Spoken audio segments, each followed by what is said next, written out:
सतगुरुदेव की जय। सर्वसंगत से प्रार्थना है, सत्संग प्रारंभ हो रहा है। कृपया सत्संग स्थल पर शांतिपूर्वक विराजमान होकर के श्रद्धा से सत्संग सुने। परमेश्वर की प्यारी आत्माओं से पुनर्निवेदन है, सत्संग प्रारंभ हो रहा है। कृपया सत्संग स्थल पर शांतिपूर्वक विराजमान होकर के श्रद्धा से सत्संग सुने। सत सही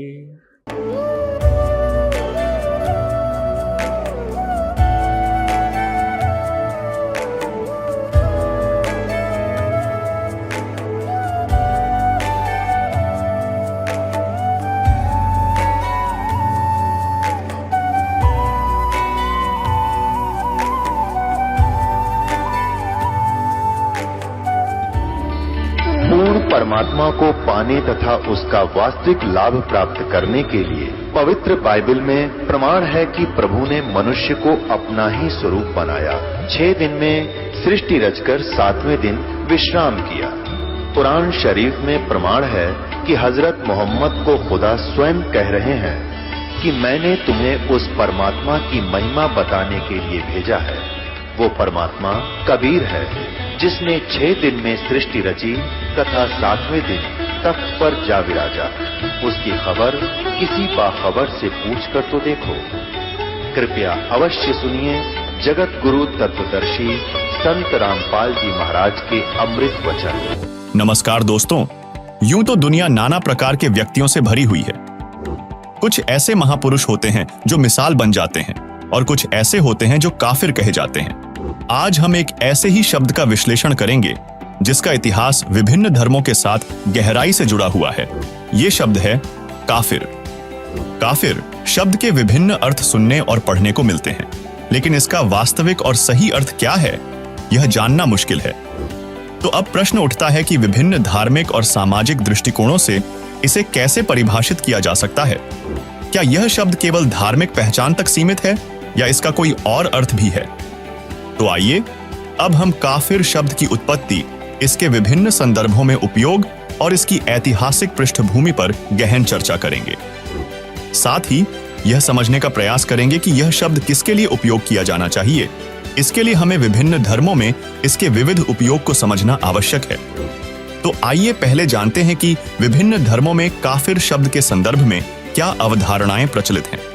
दोस्तों, इस शब्द का उपयोग ज्यादातर मुस्लिम समाज में किया जाता है और अंत में इस वीडियो में हम जानेंगे कि वास्तव में काफिर किसे कहा जाना चाहिए। सवाल नंबर 1, काफिर शब्द का अर्थ और उसका इतिहास क्या है? साथ ही विभिन्न धर्मों के अनुसार काफिर किसे कहा जाता है? अब काफिर में निकम्मा आदमी, ढेड़। जैसे हिंदू भाषा में ढेड़ बोल देते हैं और मुसलमान उसको काफिर बोल देते हैं।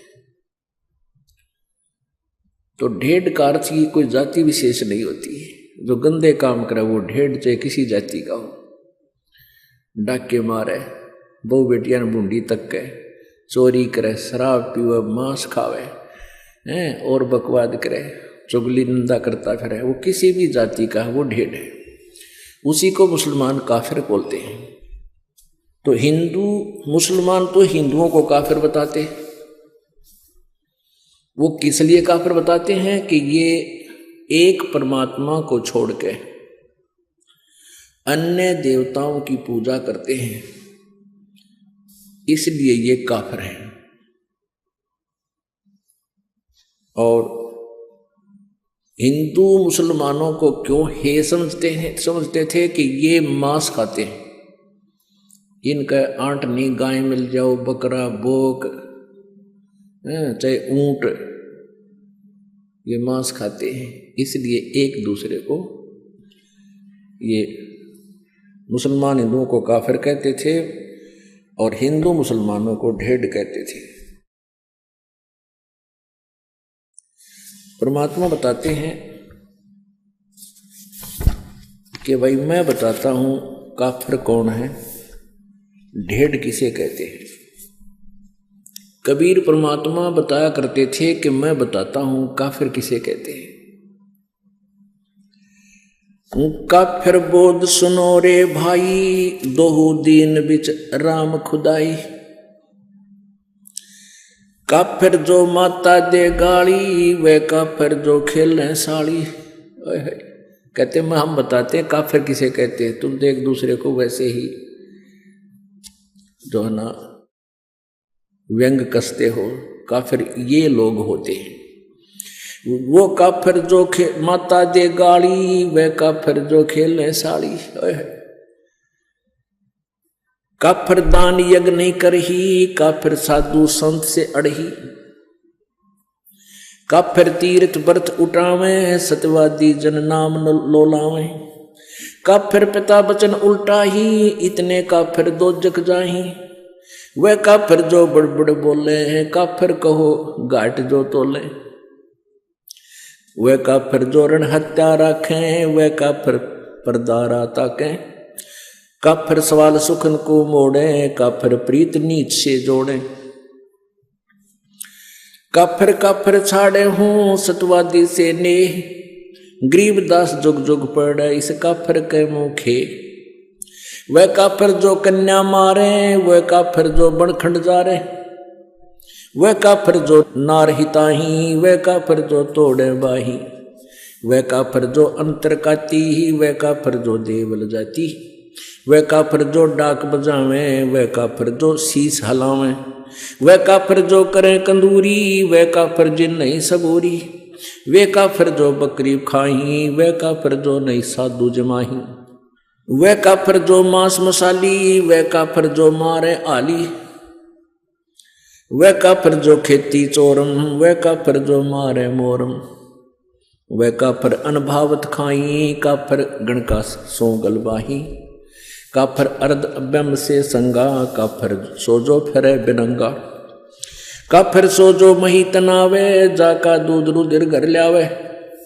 काफिर जो बल बदर बेखा, जाके सिर पर बाल न एका। काफिर सो जो मुर्गी काटे, वह काफिर जो सीना चाटे।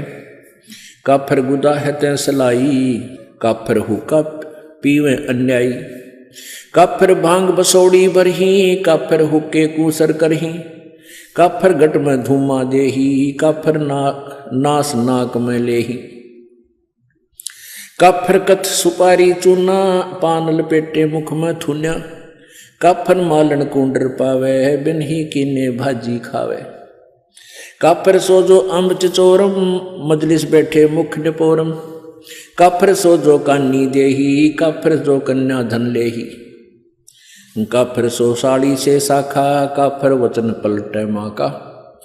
काफिर सो जो विद्या चुरावे, काफिर भैरो भूत पुजावे। पूजे देवी धाम को, शीश हलावे जो। गरीबदास साची कहे, हद काफिर है सोए। काफिर तोड़े बनत व्यवहारम, काफिर सो जो चोरी यारम। काफिर सो जो बाग उपारम, काफिर सो बिन सतनाम अदारम। काफिर आन देव को माने, काफिर गुड़ को दूध साने। वह काफिर जो अनरुचि खाई, वह काफिर जो भूले साई। वह काफिर जो अंडा फोड़े हैं, काफिर सूर गऊ को तोड़े। वह काफिर जो मृगा मारे, काफिर उर्द कर्ज से पाड़े। वह काफिर जो मृगा मारे, काफिर उदर कर्ज से पाड़े। काफिर पीवत गऊ हटावे, काफिर कुएं की मंडावे। काफिर भेख बेख को मारे, काफिर कूड़ा ज्ञान पसारे। गरीब काफिर कीर्ति ना लखे, धर्म दया व्यवहार। गरीबदास कैसे बचे हैं, जाना चंदर बार। अब इसमें कितना गहरा ज्ञान दिया है। क्या बताते हैं, काफिर जो माता दे गाड़ी, वह काफिर जो खेलने साड़ी। वो काफिर जो माँ को गाली देता है, वो दुष्ट आत्मा, वो ढेड है। और वो काफिर जो साड़ी के साथ बकवाद करता है। काफिर दान यज्ञ नहीं करही, वो काफिर हैं जो धर्म दान नहीं करते। और काफिर साधु संत से अड़ही, वो काफिर हैं जो संतों भक्तों के साथ बकवाद करते हैं। काफिर तीर्थ व्रत उठावे, सत्यवादी जन नाम लोलावे। वह भी काफिर हैं जो तीर्थ व्रता में धक्के खाते अंडे। जहाँ कोई न कोई वेद में लिखा ना गीता जी में लिखा उनके बारे में, और जो परमात्मा का आदेश उसको छोड़कर मनमुखी साधनाएं करते हैं, कहते वो काफिर है। काफिर पिता वचन उल्टा ही, इतने काफिर दो जग जाए। जो पिताजी के वचनों का उल्लंघन करता है वो भी काफिर है। अब यहाँ शंका आ जाती है कि वे जैसे पिताजी सत्संग मानते नाटे भक्तिकरण से मना करे, उसके लिए नहीं है, वो वचन नहीं है यहाँ पर। यहाँ उद्देश्य जो काफिर नहीं है वो भक्ति करते हैं, जो साधना करते हैं वो काफिर नहीं है। और वो काफिर फिर वो जो साधना स्वयं करते हैं तो बालका नाटेंगे, क्योंकि मना नहीं कर सकते। ये मन में छोटे छोटे खरपतवार आते हैं, इनके लिए भी साथ में ये थोड़ा सा कंसेप्ट क्लियर करना पड़ता है। जैसे प्रहलाद ने अपने पिता के वचन उल्ट दिए थे क्योंकि वो नालायक था, काफिर था। वो भगवान को छोड़कर कहता मेरी पूजा करो, ये साधना मत करो। प्रहलाद ने कहा था नहीं पिताजी, परमात्मा की भक्ति से ही कल्याण होगा, आपके नाम से नहीं। तो इस बात पर पिता पुत्र का झगड़ा हो गया। काफिर पिता वचन उल्टा ही, इतने काफिर दो जग जाही। दो जग माने नरक में। अब जो भगत होगा खुद पिताजी तो बच्चे को मना नहीं करेगा, वो कहे, बल्कि बच्चे को कहेगा चल बेटा सत्संग में चलते हैं और नाम ले पुत्र, परमात्मा का भजन किया करे। तो उस पिता का जो वचन उलट करता है वो काफिर है, पिता की आज्ञा नहीं मानता है। और वैसे भी पिताजी अपने पुत्र पुत्री को बहुत नेक सलाह दिया करते हैं, चाहे उन्होंने नाम ना ले रखा, चाहे सारे परिवार ने नाम भी नहीं ले रखा है, तो भी पिता अपने पुत्र पुत्री के हित में ही बातें करता है। तो उसकी सलाह लेकर ही कार्य करने से आपका वैसे दैनिक जीवन तब भी सफल हो, सुखी होगा।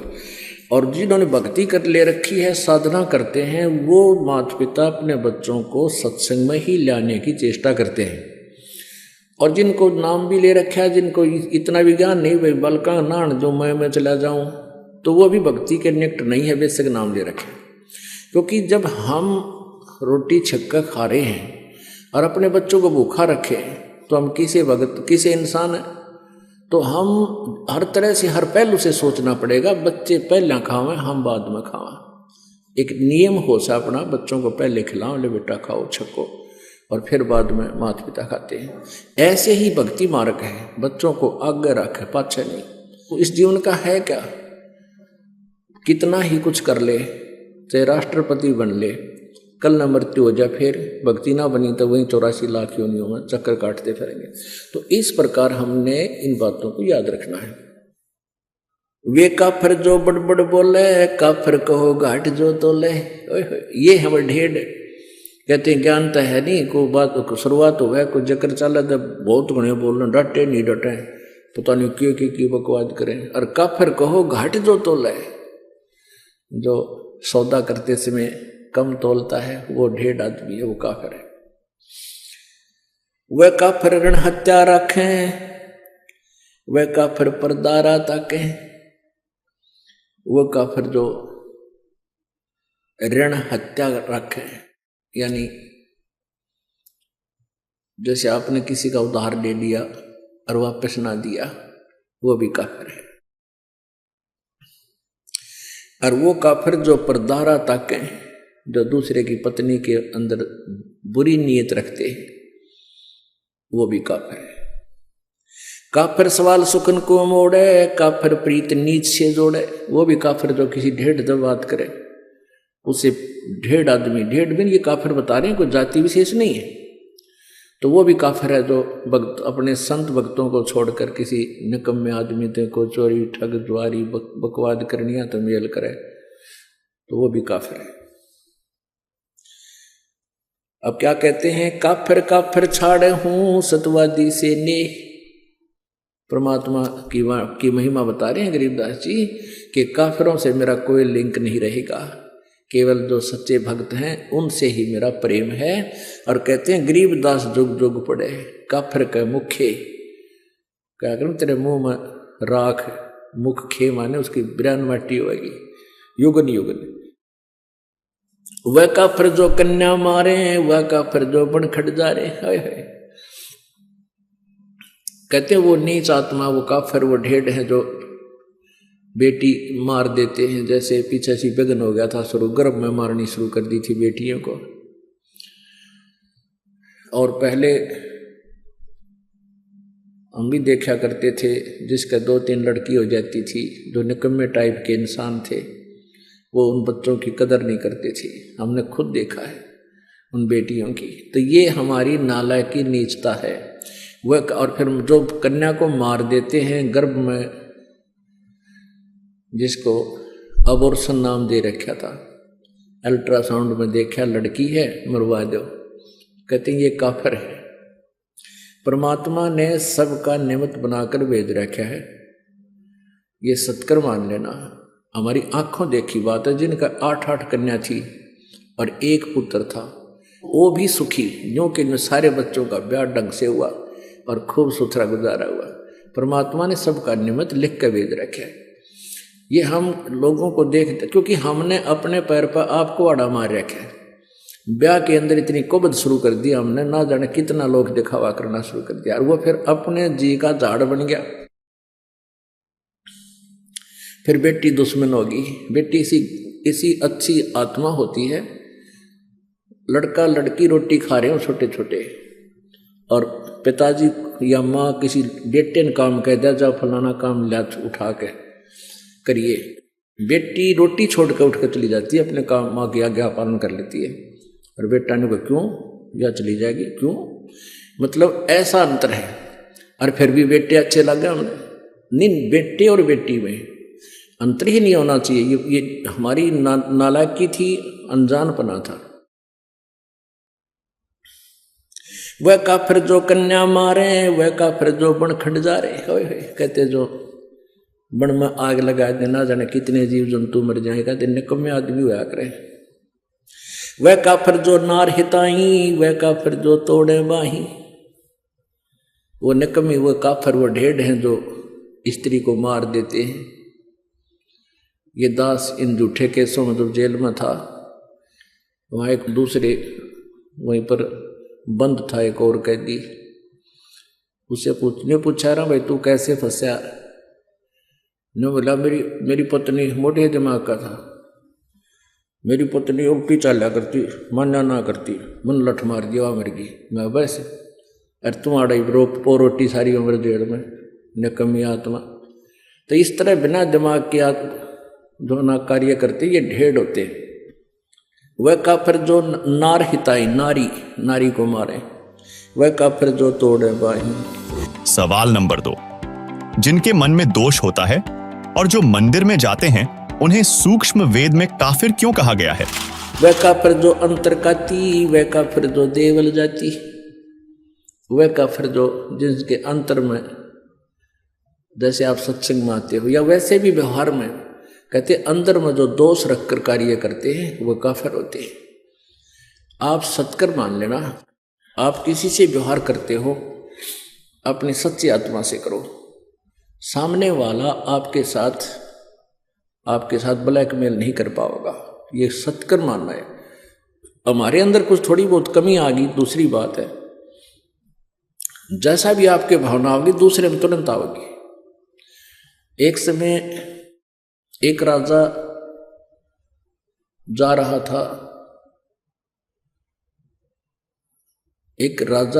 था, कहाँ, अपने शहर में घूम रहा था।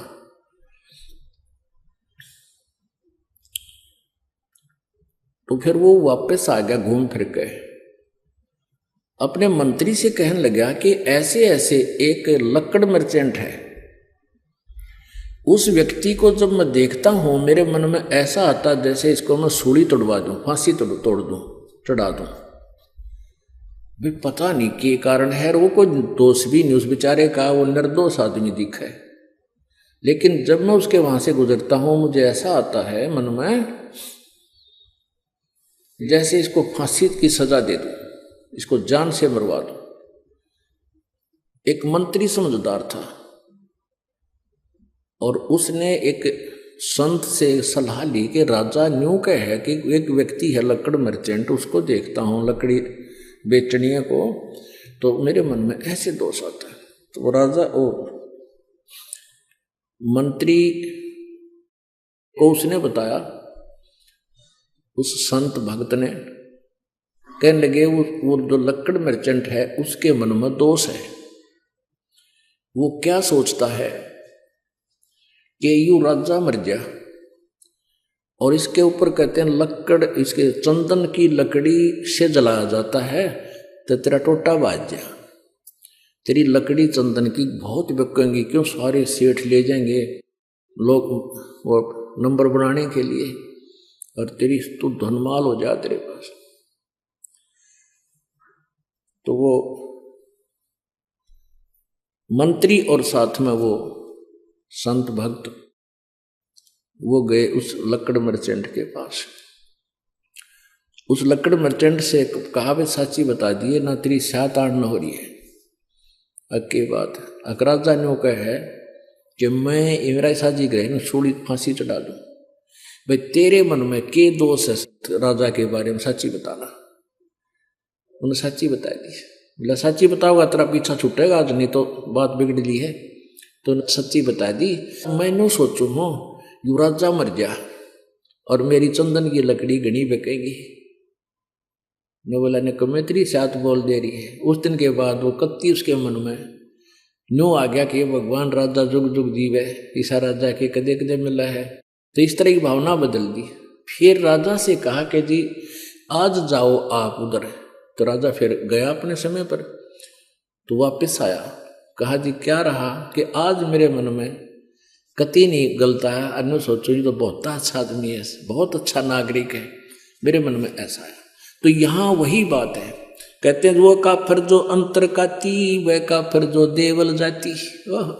अपने आत्माओं ये तत्व ज्ञान है। हमने लोक वेद सुन रखा था, वो बिल्कुल दंत कथा सुन रखी थी भक्ति के मार्ग की। और यहाँ क्या बताया कि वह काफिर जो मंदिरों में जाते हैं। अपने आत्माओं वेदों में कहीं नहीं लिखा मंदिर में जाना या ब्रह्मा विष्णु महेश की मूर्ति बनाकर उनका भोग लगाना। एक विचार करने की बात है। मंदिर क्या है? एक ईंट सीमेंट चूने से बना हुआ एक मकान है और उसमें पत्थर की मूर्ति रखी है। जैसे एक सेब की मूर्ति होती है।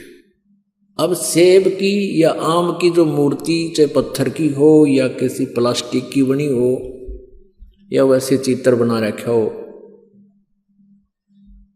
तो उस मूर्ति को देखने से जिसकी वो मूर्ति है उसके गुणों का ज्ञान होता है।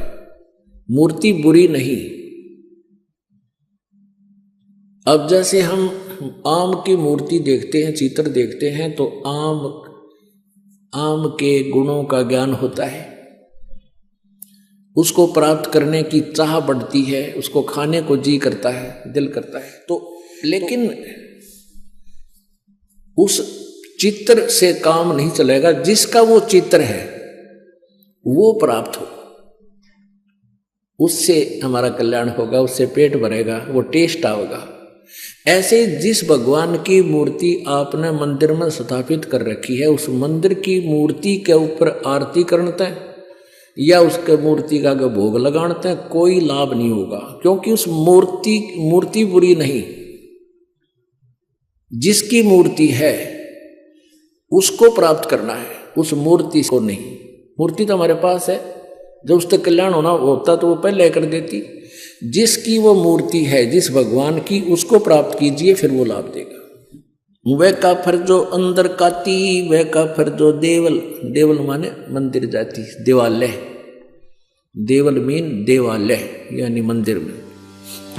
सवाल नंबर 3, इसके अलावा और किन किन लोगों को काफिर कहा जाता है? वह काफिर जो डाक बजावे, वह काफिर जो शीश हलावे। कहते हैं तो सत्संगा जो होता है उसमें नो करें, कहते वो करे नरे नकमे बकवाद से अंदर उनके। नहीं तो भगवान की चर्चा चाला है सिर के, उसमें तो अंदर कलेजा धड़कना चाहिए। ऐसे दुख की बातें याद दिलाई जाती है कि बिना बंदगी भैंसा कीजिए भोग बने के खेला, और कुकर सुकर खर कीजिएगा छोड़ सकल बद फैला। बता इसमें ना डलाने की क्या जरूरत से। अब जैसे आपको कोई कहे तो गधा बनेगा, कुत्ता बनेगा, सुअर बनेगा, फिर भी नहीं करे तो वो नशे वाला हो सकता है। कलेजा दिल धड़कना चाहिए, रत्रा गजब हो, गधा बन जाएंगे, कुत्ते बन जाएंगे, तो इसमें शराब भी तला सके, जैसे वो तो मार सके सिर ने, जिसका इन्हों डर होगा अगर तरह बिजली गिर जाएगी भक्ति नहीं करी तो शीश नहीं हल सकता वहां पे, उसमें लह सुर में नहीं हल सकता। वह काफर जो करें कंदूरी, वह काफर जिन नहीं सबूरी, वह काफर जो मांस पकाते हैं, और वह काफर जिनका सबर नहीं, बेसब्रे यानी माया जोड़ ले धर ले ठाके, सारी उम्र मर्जा जोड़ के, और अंत में वो माया यहीं रह जाती है, और वो पाप की गठड़ी आप लद्या जा फिर। तो परमात्मा कहती वह काफर जिन नहीं संतोष नहीं, सबूरी माने संतोष। वह काफर जो बकरे खाई, वो काफर नहीं साधु जमाही, वह काफर जो बकरे मारे यानी मांस जो खाते हैं चाहे क्या ही का भी हो। ये तो एक वैसे एक शब्द बनाने के लिए बतानी पड़ती है। और वह काफर जो नहीं साधु जमाही, अपने आत्माओं आप सभी साधु हैं। साधु जो साधना करते हैं, साधु सोए जो सीधा चाले, साधु वही है जो साधक है, साधना करता है, बुराइयां त्याग करके भक्ति कर रहा है। और वो काफिर है जो साधु संतों को भोजन नहीं कराता। आप यहाँ जो दान करते हो ये सभी साधु संत भोजन करते हैं, आहार करते हैं। यहाँ कोई रोटी खाने नहीं आता, कोई भी अपने घर सब खा कर सोए हैं, अल्लाह सुखा। यहाँ तो परमात्मा के लिए आते हैं। और जो दान आप जी करते हो वो परमात्मा का हो जाता है, आने के बाद आपका नहीं रहता। आपके तो अकाउंट में डिपॉजिट हो गया, आपको तो मालिक देगा कई हजार गुना बना के, 1000 गुना करके, और वो परमात्मा का हो गया।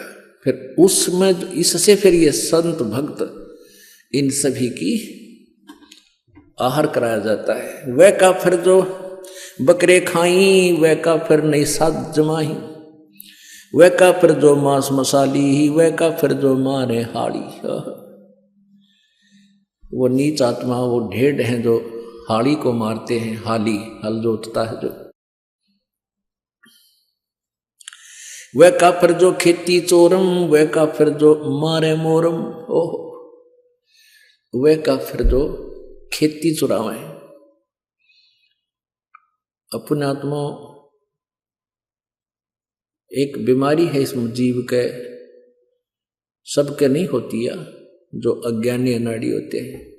एक हमारे गांव में थे और दोनों चाचा ताऊ के, उन खेत में ईख बोया करते हमारी साइड में ज्यादातर, दोनों का ईख।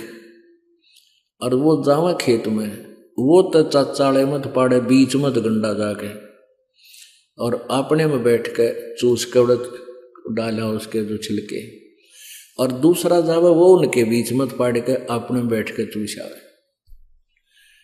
1 महीने के बाद उनके जो चाचे ताऊ खुद गए, वो अपने अपने खेत को चेक करने के लिए गए देखने। तो दोनों ने देखा कि बीच में तो कम से कम भी काफी खाली कर रखा दोनों तरफ से। उन बच्चा ना आकर, अच्छे जवान थे वो 15-20 साल के, उनने पूछा रे तुम रखवाले जाओ और खेत बीच में तो गन्ने पाड़ रखे। बोला ना कति भी कोई ना, अब चाल दिखाओ। चाल देखा दोनों बराबर कर रहे। तो ये नालायकी है हमारी। कहते वह काफी जो खेती चोरम, वह काफिर जो मारे मोरम। 250 वर्ष पहले परमात्मा ने कहा था कि जो मोर मारते हैं वह महाकाफिर है। वैसे तो सभी जीवों को मारना पाप है, मांस खाना पाप है, लेकिन इंसेक्ट पशुओं को तो चाहे हम अपने बचाव के लिए, जैसे कोई भेड़िया आ जा गाँव में बढ़ जाए उसका बकल तार दें, कोई दिक्कत नहीं। अब इसमें बताया कि जैसे वो काफिर जो मारा मोरम। अब भारत सरकार ने मोर को मारना एक भारी जुल्म बता रखे है। और परमात्मा की वाणी पहले बता रही है कि इसे पवित्र इतने सुंदर पक्षी को मारना काफर ढेर लोग मारते हैं। वह काफर अनभावत खाई, वह काफर गण का गलवाही, वह काफर जो अनभावत खाई, जो जैसे पहले क्या हुआ करता है, ये जो आपस के न्योते कम हो गए, क्या हुआ करते कि दूसरे का न्योता होता ना का शादी है या कुछ, उसने भेजा करते दो अच्छा दड़ी पक्का खावे, कुछ एक लोग सभी नहीं होते थे। तो कहते हैं वह काफिर अणभावत खाई, जो खाम खा सूड़, तो कहते हैं वह भी ढेर आदमी होते हैं जिन्हें अपने खान का बिना बेरा। वह काफिर अणभावत काही, काफिर गण का सो गलवाही, जो वैश्याओं के साथ मेल करते हैं वह भी ढेर आदमी है। काफिर अर्ध बिंब से संगा, काफिर सो जो फिरे बेनंगा है, वह काफिर हैं जो नंगे फिरते हैं। ये साथ दिखे ना कई बिना नी वस्त्र फिरते हैं नागा, और ये कुछ जैन धर्म में भी पशु की तरह निरे निकम्मे कति नंगे हांडते हैं। कहते हैं काफिर सो जो फिरे बेनंगा, वह ढेर है जो नंगे फिरते हैं। काफिर सो जो मही तनावे, जाका दूध रुदर घर लावे, वह काफिर जो भैंस को तंग करते हैं। जैसे भैंस दूध ना देती थी, कुछ इसे देखे हमने न, उसके पैर बांध दे अगले भी पछले भी, दे लठम जोठा दे गुदागद, 1 घंटे थी उसने कुटे, फिर वह दूध दे थोड़ा बहुत बेचारी उसने लिया। तो कहते हैं वह काफिर जो भैंस को दुखी करे और फिर उसका दूध वो रक्त पीवे। आजकल जो ना तरीका बदल गया, आजकल भैंस के इंजेक्शन लगा देते हैं, वो दूध दे देती है। ये भैंस को सताना नहीं है, वो एक आधी निकम्मी आत्मा होती है जो खा कर अपना वापस ना करे, तो वो इंजेक्शन लगाना पाप नहीं है। कदे कोई ने सोचो भाई हम हमारी तो एक आधी भैंस कई बार कट जा गड़बड़े, कदे भूखे बैठे रहो, उसके लिए नहीं है। पहले और फार्मूला था दे लठा लठ, टांग पर ठागा टांग पर, तो वो गलत था। काफिर सो जो मुर्गी काटे, वह काफिर जो सीना चाटे, काफिर जो मुर्गी खावे और फिर जो अंगड़ियां तो चाटे बना के मुर्गा है, मुर्गा के मांस बना के। काफिर गुता हते सलाई, काफिर हुक्का पीवे अन्यायी। अपने आत्मा सबसे बड़ा दोष, वैसे तो सारे ही अपराध हैं, जैसे मांस खाना, शराब पीना है, ये और बताए हैं भाई, प्रनारी को तकना, कन्या को मारना, ये भी ढेर आदमी के काम होते हैं। लेकिन हुक्का पीना भी ढेर का काम बता रखा है। अब हमारे समाज में हुक्का इतना समा गया, यह बात स्वाति को ना कि हुक्का पीना ना पीनो के भाई ये भी निकम्मे है, हुक्का नहीं पीना चाहिए, बिल्कुल भूल के भी टच नहीं करना चाहिए, सबसे महापाप बता इसका। काफिर हुक्का पी में अन्यायी, काफिर भांग भसोड़ी भरही, काफिर हुक्के कूसर करही, काफिर कथ सुपारी चूना, पान लपेटी मुख में थुन्या। वह काफिर जो ये कत्था सुपारी मिला के और फिर मुख में सूड़े, पान चाबे और फिर थूके पिचरे, सारा दांत काले लाल, सारे दांत लाल, होठ लाल, थूके उड़े बिरान मिट्टी और सारा गंद मचा दे। अन्यों के टेस्ट टट्टू टेस्ट है ये बता। काफिर, ये काफिर है कहते ये ढेर हैं जो इस तरह की क्रिया करते हैं। काफिर कत सुपारी चूना, पान लपेट मुख में थूना, थूना माने ठूसा अंदर नौकरा रहा, और फिर उन्हें चाबेंगे 1 घंटे की बिरान मिट्टी रख। काफिर मालन कुंडर पावे, बिन ही कीने भाजी खावे। कहते हैं वो ढेर आदमी हैं जो दूसरे, जैसे पहले माली होते थे वह बाग बगीचे सब्जी आदि लगाते थे, कोई निकम्मी आत्मा जाता था उन्हें धमका डरा के हांगे तो तोड़ लाता। अब सारा दिन तो मेहनत करें बेचारे, मजदूरी करें, उसने कोई वैसे उनका मेहनताना दिए बिना, उनकी कीमत दिए बिना ले लेता है, तो उसकी आत्मा दुख पावे। कहते हैं वो काफिर वो ढेर होते हैं जो बिना ही ऐसे उस मालन को डरा धमका के उनके वहाँ सब्जी वगैरह तोड़ लिया में, बाग बगीचे में फल लिया में। काफिर सो जो अम्ब चचोरे, मजलिस बैठे मुख निपोरे। अब वो काफिर बताए जैसे कोई मजलिस यानी कोई सभा हो रही है, अरे एकादा कोई बात कह रहा हो ना, जैसे बात कोई चलती है, कोई कुछ विचार दे रहा है, एकादा बैठा बैठा बकवास कर। कहते इस तरह जो करता है वो 1.5 आदमी हो है, यानी पहले बात सुना अगले की पूरी, फिर कोई शंका है तो खड़ा होकर फिर उसका प्रश्न उत्तर कर ले। तो कहते इस तरह कहते जो मजलिस बैठे मुख निपोरे। और काफिर सो जो कानी दे ही, काफिर जो कन्या धन ले ही। वह 1.5 आदमी है जो लड़की बेचते हैं, उसको बेच के यानी पैसे इकट्ठे करते हैं, पैसे लेते हैं उनसे। काफिर जो साड़ी से शाखा, काफिर वचन उल्ट पलटे माँ का। वह काफिर जो अपनी साली के साथ नाता जोड़ते हैं, अवैध संबंध करते हैं। और वह काफिर जो माँ का वचन उलटते हैं। पुण्यात्माओं, विचार करने की बातें हैं। हम अध्यात्म मार्ग से घनी दूर चले गए, इसलिए हमारे अंदर ना लाज रही, ना शर्म, ना कोई दर्द रहा।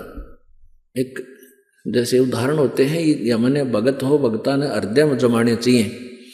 ये चाहे एक कथा हो पर उसको सच्ची मान कर अपने जीवन में ढालना चाहिए। एक बेटा शराबी था, और शराबी ने तो रोज शराब चाहिए। फिर बुढ़िया उसकी माँ थी विधवा, और उसने इकलौता पुत्र और ब्याह नहीं करवाया किसी पुरुष से, इसलिए एक मेरा बालक दुखी हो जाएगा, कोई पता नहीं कैसे रखेगा, इसलिए अपना लकड़ी तोड़ा, गरीबी में मजदूरी करके बेटा पाला।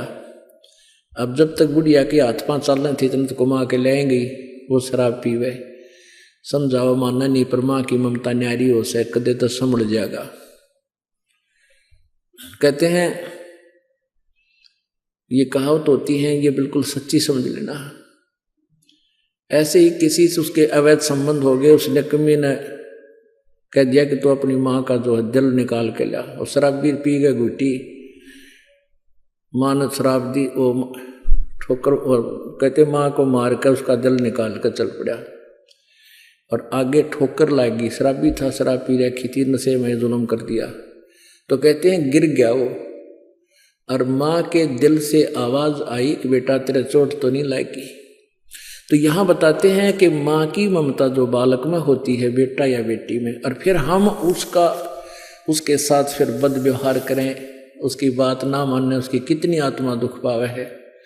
तो इन बातों को हमने अपने जीवन में डालना पड़ेगा। जैसे कोई लड़की ब्याह हो गया, ससुराल चली गई, अब उस माँ की, उस सास की ये इच्छा होती है कि मेरी बेटी पुत्र वधू आवे, मुझे प्यार दे, क्योंकि उसने उद्देश्य यही रखा होता है कि अपने बेटे ने ब्याहूंगी, मेरी पुत्र वधू आवेगी, उसने नो बैठाऊंगी, ऐसे करूंगी, फलान करूंगी। और उधर से उस बेटी की भी एक तमन्ना होती है कि मैं दूसरे घर में जा रही हूँ। दूसरे घर में जाना कोई बालक का खेल नहीं है, और वहां उस बालक ने कोई राजी ना बोला हुआ रहे क्यों कर फिर वहां पर। तो ऐसे हमने एक अपने आप को ढालना है, मोल्ड करना है। एक बुढ़िया अपनी बेटी ने तो इतनी प्यारी बोले, और बहुत वह पुत्र वधू है उसके साथ थोड़ा मतभेद करे, यानी कोई भेदभाव करे, तो उसकी आत्मा जला करे। तो एक समझदार बात होती है, जैसे बेटी न रखे ऐसे अपने पुत्र वधू को रखे। ऐसे पुत्र वधू का कर्तव्य बनता है जैसे अपनी माँ से उसकी ममता है, नई माँ जो उसको प्राप्त हुई है, आगे जीवन उसके साथ है उसका। वहाँ तक 15, 20, 18 साल रही होगी, और वहाँ आखिरी सांस तक रहना है। तो ऐसे हमने इस तत्व ज्ञान के आधार से अपने एक गृहस्थ जीवन को भी सुधारना है। तो यहाँ क्या बताते हैं,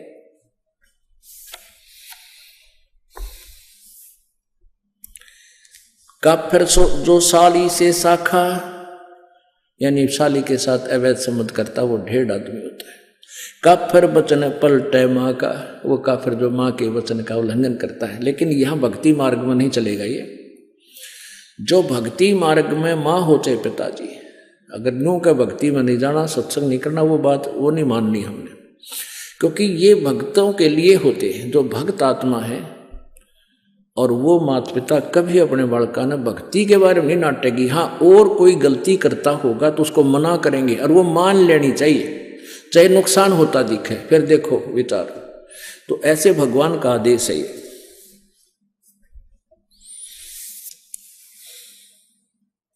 पूजे देई धाम को शीस लावे जोए, गरीबदास साची कहे हद काफर है सोए। पूजे देई धाम को, इन देवता की तो देवी धाम है ना, अपने कोई किता श्याम जी पूजा है, कोई किता बनभोरी जा है, कोई बेरी आली में, कोई गुड़गामा आली या कोई और बना रखे हैं। कहते हैं पूजे देई धाम को और शीस हलावे जो, कहते हैं कर कैसे, और गरीबदास साची कह हद काफर है सोए। वो महापापी है, महादुष्ट है। काफिर तोड़े बनज व्यवहारम, काफिर जो चोरी यारम। काफिर जो बनज व्यवहार यानी अपना जो किसी के साथ लेन देन कर रखा है, वो निकम्मी आत्मा, वो ढेड है, वो काफिर है जो व्यवहार में गड़बड़ करता है। वह काफिर जो तोड़े बनज व्यवहारम, काफिर तोड़े बनज व्यवहारम, काफिर जो चोरी यारम। जो चोरों के साथ दोस्ती करता है वो भी काफिर है। काफिर सो जो बाग उपाड़े, काफिर सो जो बिन सतनाम आधारम। ओह, काफिर सो जो बाग उपाड़म, काफिर सो बिन सतनाम आधारम। वो काफिर हैं जो भक्ति नहीं करते, और भक्ति भी सच्चे नाम की यानी सत्य सही मंत्र की। आगे ना वही बात के ये जो भक्ति नहीं करते वो भी काफिर है। इस मनुष्य जीवन के फूकांगे, चाहे राष्ट्रपति बन जावा, कल न गधे बने पावांगे। तो कहते हैं वह काफिर जो बाग उपाड़े, बाग ने नष्ट करे। और जो काफिर जो बिन सतनाम आधारम, वो काफिर हैं जिनके पास सच्चा नाम नहीं, चाहे वो भक्ति भी करते हैं। तो यहाँ आगे के जो भक्ति करने वाले माता पिता की आज्ञा का उल्लंघन करते हैं वो नालायक आदमी होते हैं। काफिर जो विद्या चुरावे, काफिर बैरो भूत पुजावे। कहते वो ढेर आदमी है जो विद्या चुराते हैं। जैसे इस दास से नाम लेकर, ये मंत्र आज तक किसी के पास नहीं थे जो दास को मालिक ने दिए, तीनों मंत्र। और इनको लेकर मुझसे अब कोई वो और इस विद्या का कहीं और प्रयोग करने लग गया पर गुरु बन के, वह काफिर, वो ढेर आदमी है। काफिर सो जो विद्या चुरावे, काफिर भैरव भूत पूजावे। वो काफिर है जो भैरव भूत की पूजाएं करते हैं। पूजे देई धाम को शीश लावे जोए, गरीबदास साची कहे हद काफिर है सोए।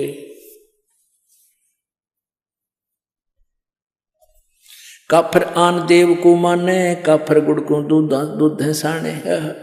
काफिर आन देव को माने, आन देव अन्य देवता की जो पूजा करते हैं। गीता जी अध्याय नंबर 7 के श्लोक नंबर 12 से लेकर 15 और 20 से लेकर 23 तक ये स्पष्ट किया है। जो अन्य देवताओं की पूजा करते हैं वो मंदबुद्धि, वो बुद्धिहीन व्यक्ति है, अपना जीवन नष्ट करते हैं। तो यहाँ परमात्मा कह रहे हैं काफिर आन देव को माने, अन्य देवताओं को पूजते हैं। और काफिर जो गुड़ को दूध दे साने। पुण्यात्माओं, ये आज नहीं, परमात्मा ने तो अपनी, वो तो मालिक थे। गुड़ के साथ दूध कभी प्रयोग नहीं करना चाहिए, ये भगवान का आदेश है। इससे शारीरिक बीमारी भी होती है और भक्ति मार्ग में ये बहुत बाधक बनता है। तो यह परमात्मा का आदेश है कि वो काफिर हैं जो दूध और गुड़ इकट्ठा प्रयोग करते हैं। हालांकि बहुत रुचिकर लगता है, हम भी पहले पिया करते, गुड़ की डली ले लेते, खाए जानते, चुस्की ले ले, दूध पिए जाते। पर जब ज्ञान हुआ उसके बाद छुआ नहीं हमने। आग लगे सी आनंद का जो भगवान से दूर करे। वह काफिर अनरुचि खाई, वह काफिर जो भूले साई। वह काफिर जो अंडा फोड़े, काफिर सूर गऊ को तोड़े। वह काफिर है चाहे सूर खाओ चाहे गऊ खाते हैं, वो दोनों ढेड है। वह काफिर जो मृगा मारे, वो काफिर उधर से पाड़े। काफर पीवत गऊ हटावे और काफर कुएं की मंडावे। जैसे गाय कहीं जल पी रही हो, पशु कोई भी हो, और उसका मारे लठ सुना हटा दे वहां से, कहते हैं जो काफिर पीवत गऊ हटावे और काफिर कुएं की मंडावे, यानी कुएं की वो जो उसका होता है स्ट्रक्चर, उसने तोड़ फोड़ करें, वो नालायक आदमी होते हैं। काफिर भेक भेक को मारे, काफिर कूड़ा ज्ञान पसारे। सवाल नंबर 4, नशा करने वाले, मांसाहारी और व्यभिचार करने वाले व्यक्तियों के विषय में परमात्मा का संविधान क्या कहता है तथा इससे क्या आध्यात्मिक हानि है, नशा, मांस हो या व्यभिचार? यह तो सामाजिक दृष्टिकोण से भी गलत है और यह भगवान के संविधान के खिलाफ है। तो अब सुनिए इससे संबंधित भगवान का विधान। काफिर घट में धूमा देही, काफिर नास नाक में लेही। ये काफिर है जो धूमा शरीर में धूमा डाले। अरे इसमें तो ऑक्सीजन की आवश्यकता होती है शरीर को, और इसमें तम्बाकू तो कार्बन डाइऑक्साइड है, ये बहुत बेकार वायु को कर देता है, अंदर हमारे हानि करता है। काफिर हुक्का पीवे अन्यायी और काफिर भांग बसोड़ी बरही, काफिर हुक्के को सरह करही। हुक्के ने पंचा पहला बतावे। और काफिर घट में धूमा देही, घट माने अंदर में धूमा ठोके, और काफिर वो नास नाक में लेही, तो सूंघ है, वो सूंघते हैं ऐसे। काफिर कत सुपारी चूना। अब पहले हुक्के को लेते हैं पुण्यात्मा। जैसे दादाजी या माता पिताजी, वैसे दादाजी पिताजी बोलूं क्योंकि ये हुक्का गणा पियो। आजकल वैसे तो बुढ़िया भी पीने लग गई, या बुराई इतनी बढ़ गई, पहले हुक्के के आसपास भी माई नहीं जाया करती, और अब ये माताएं बहनें भी लाग गई गुड़गुड़ी बजान। अब जैसे आप जी दूध पीते हैं, दादाजी या पिताजी, और छोटा सा बेटा या बेटी, पोता या पोती आ जावे, अपने मुंह में तो दूध काट के अपना पीते हुए छोड़ करने के, आजा बेटा, आ बेटी, ले थोड़ा सा पी ले पिए, जब तेरी चोटी बढ़ गई पकड़ कर प्या के छोड़ देंगे, क्योंकि वो एक अच्छी वस्तु है, पता है उनको कि इसका फायदा करेगी। और पिताजी या दादाजी हुक्का गुड़गुड़ाता हो, उसके छोड़ने के बाद फिर पोता या पोती या बेटा बेटी, और उसकी नकल के बच्चे तो माता पिता से ही सीखते हैं, वो नकल बहुत करे अगर बालक, तो फिर वो हुक्का पीते नो करेंगे। फिर दादा ने कहा मारूंगा तेरे थप्पड़, खबरदार जब पिया था, यह बहुत बुरी चीज है, और आप पीवे तरह के जो भैया कहते पंडित और मसालची दोनों सूझे ना, पूरा न करें चांदना रहे आप अंधेरे में। यदि ये हुक्का पंचों का प्याला है और इतनी बढ़िया चीज है, तो पीण दे अपने पुत्र पुत्री ने, इन्हें प्या बिठा के ले बेटा मार गूठ, ज्ञानियों बिजली गिर गई। अब जैसे माता पिता पीवे हैं, दादा पिताजी पी रहे हैं हुक्का, तो बच्चे बड़े होकर के न्यू सोचेंगे जब दादाजी पीवे, पिताजी पी रहा है, तो यह अच्छी चीज होगी, हम भी पीवेंगे, तो वो पीछे तो लाग जाएंगे लुकमा पीने छुप के। और कुछ दिनों के बाद जब वो बड़े हो जाएंगे, उनकी व्यवस्था हो जाएगी दादा और पिताजी की, जो कहेंगे भाई आजा तू पीछे तो ना पिया कर, हमारे साथ पी ले। बता ये पता है कि मानना को नहीं, पाछत पीवेगा, अपने आप बुराई पैदा कर ली। अपने आत्मा तम्बाकू कितना खतरनाक है, कितना डेंजरस है। अब जैसे ये मानव शरीर परमात्मा पाने के लिए ही हमें मिला है, इस शरीर से यदि परमात्मा की प्राप्ति नहीं हुई तो व्यर्थ है इसका, चाहे कितना ही कुछ कर ले, चाहे कितना सेठ बन ले, कितना धन कमा ले, और कितनी उच्च पोस्ट प्राप्त कर ले, इसका उद्देश्य परमात्मा पाना है। और परमात्मा पाने के लिए शरीर के अंदर 3 नाड़ियां हैं, ईड़ा, ये पिंगला। और अंदर जब हम श्वास उस श्वास से सिमरण करते हैं तो अंदर एक और तिल जैसा थोड़ा सा सुराख है, सुई की जो नोक टिक है इससे थोड़ा सा बड़ा, और उसमें से हमने परमात्मा, उसके अंदर से हमने सुरती ने अंदर जाना है और इस ब्रह्मांड को पार करना है। और धुआं सबसे पहले उस सुषुम्ना नाड़ी को, सुषुम्ना के सुराख को ब्लॉक कर देता है। जैसे हुक्का पीने वाले देखे होंगे, हमने तो खूब अभ्यास, हमारे पिताजी पिया करते, दादाजी और उस पड़ोस सारे नरे हुक्के पे पाड़ थे। तो वो हुक्के में तीसरे दिन इतना अंदर मैल जम जाता था, उसमें गज मार मार के उसने साफ किया करते। जबकि तमाकू नीचे जाता, हुक्का का जो धुआं था नीचे जाता जल में, उसके नीचे हुक्के के नीचे की तली में उसमें जल रखते थे, उस जल में से निकलकर जब आता था फिल्टर होके, और फिर भी उसमें इतना जो ना मैल जम जाता था। इसी प्रकार हुक्का पीने वालों के हाथों पर देखा होगा, इसे कसूते लाल हो जाया करें। इसी प्रकार अंदर हमारी सुषुम्ना उस सुराख को ये तमाकू बंद कर देता है। तो इससे बड़ा दुश्मन इस जीव का और कोई नहीं। और काल यही चाहता है कि इनका सुषुम्ना कति ब्लॉक हो जाए, फिर ये खाए जाओ धक्के आवे। पुण्यात्माओं, सिख धर्म में हुक्का अलाउड नहीं था, बिल्कुल भी नहीं था, अब भी नहीं है। कोई लुकमा छुकमा बेशक पीते हो, सिगरेट बीड़ी तमाकू से मतलब है, नो नहीं बचे हुक्का पियो सिगरेट पी हुक्का। जैसे ये दास हुक्के के ऊपर बोल रहा है, क्योंकि जिसमें ये वाणी लिखी थी हुक्के ही थे, बीड़ी सिगरेट नहीं होती थी। अब इसके विकल्प गणे बना लिए। एक भक्त नाम लेकर गया, दुकानदार था वो, गाँव में परचून की दुकान खोल लेना, वो बीड़ी माचिस सारा सौदा रखा गया।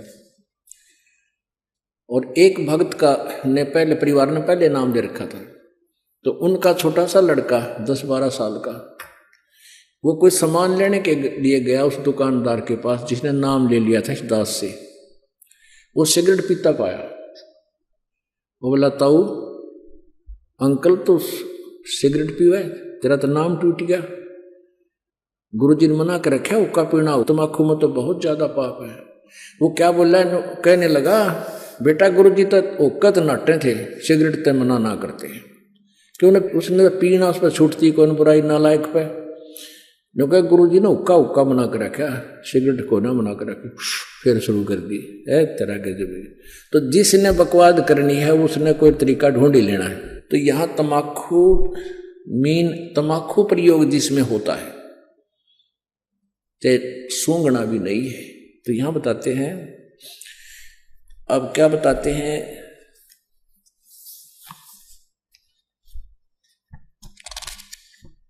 सोनारी जारी करे सुरापान 100 बारे, एक चलम हुक्का भरे वो डूबे काली दारे। ओहो, सुरापान मदमासा हारी, गमन करें भोगे पर नारी, 70 जन्म कटत है सीसम, साक्षी सायब है जगदीशम।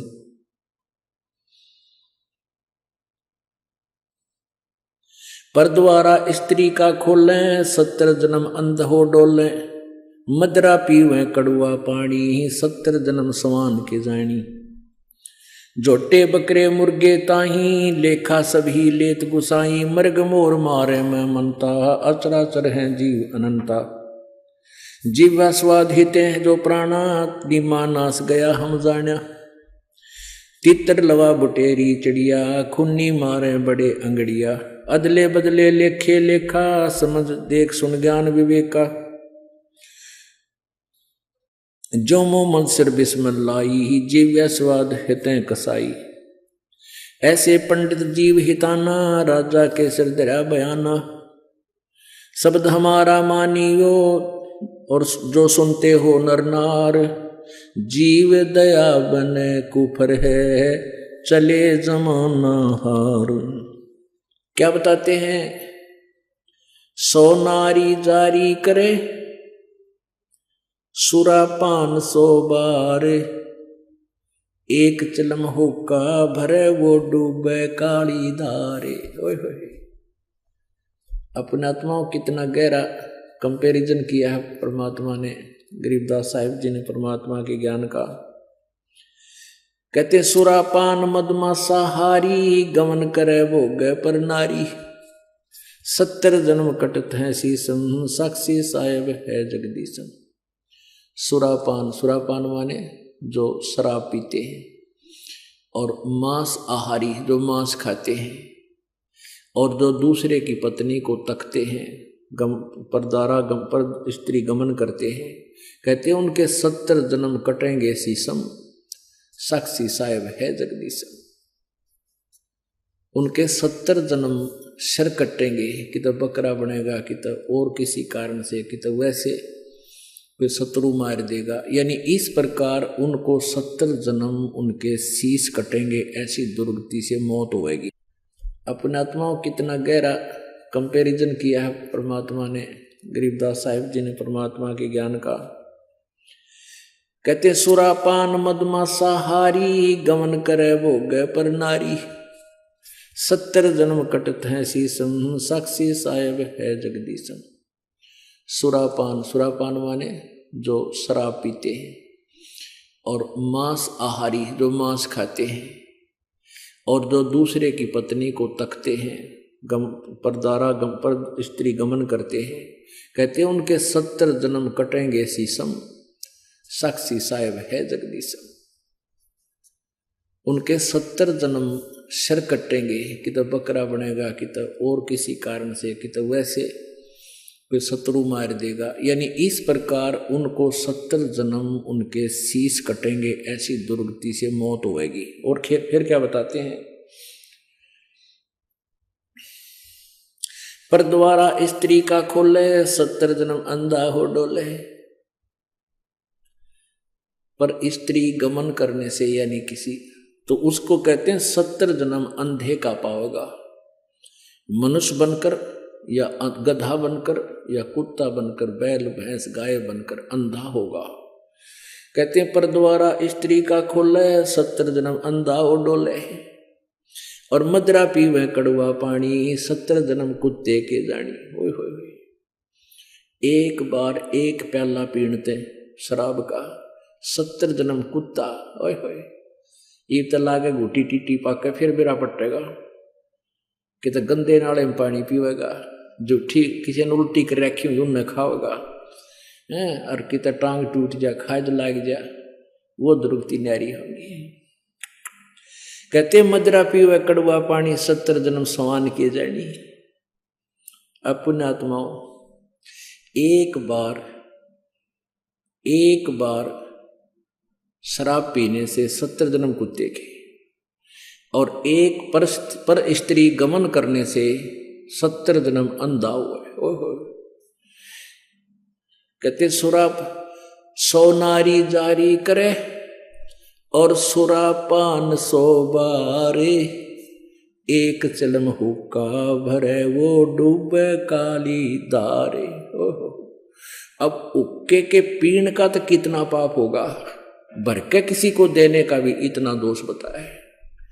जैसे 100 नारी जारी करे, 100 स्त्रियों से परगमन करना, एक से दुष्कर्म करने से ही कितना जुल्म है उसके, 70 जन्म अंधा होगा। और सुरापान मदमासा हारी गमन करे भोग पर नारी 70 जन्म कटेंगे शीशम। 70 जन्म शीश कटेंगे, 70 जन्म कुत्ते के होंगे, और 70 जन्म वो अंधा होगा, और 70 जन्म कुत्ते के पाओगा। कहते 100 नारी जारी करे, 100 बार पी ले दारू, जो उनका उससे जो पाप है उससे भी ज्यादा पाप एक बार हुक्का भरने वाले को है। पीने वाले का तो बेड़ा गर्क। पुण्यात्माओं, ये कोई डूम बाट के गीत नहीं जो दास सुना रहा है, ये परमात्मा का आदेश है, उस परम पिता का। हम जिस वस्तु के हम आदि हो गए, हम उसके गुण अप ढूंढ लेते हैं। कई के कहेंगे भाई शराब तो हुक्का है अच्छा, कमाल की बात है। जहर न किसी प्रकार खा ले वो सारा ही बुरा। अब जो शराब पीते हैं तम्बाकू तो ना पीते, शराब को मांस खाते हैं, वो का हुक्का नहीं पीते, शराब नहीं पीते, मांस खाते। तो ये सारे ही दोष हैं, सभी त्याग्य हैं। अब इन हुक्का पीनी है और हिंदी करते हैं, भगवान दिखाता हूं आपको। अब तम्बाकू के बारे में, तम्बाकू जो पीनो हुक्का गुड़गुड़ा में बैठ के, उनके बारे में क्या बताते हैं।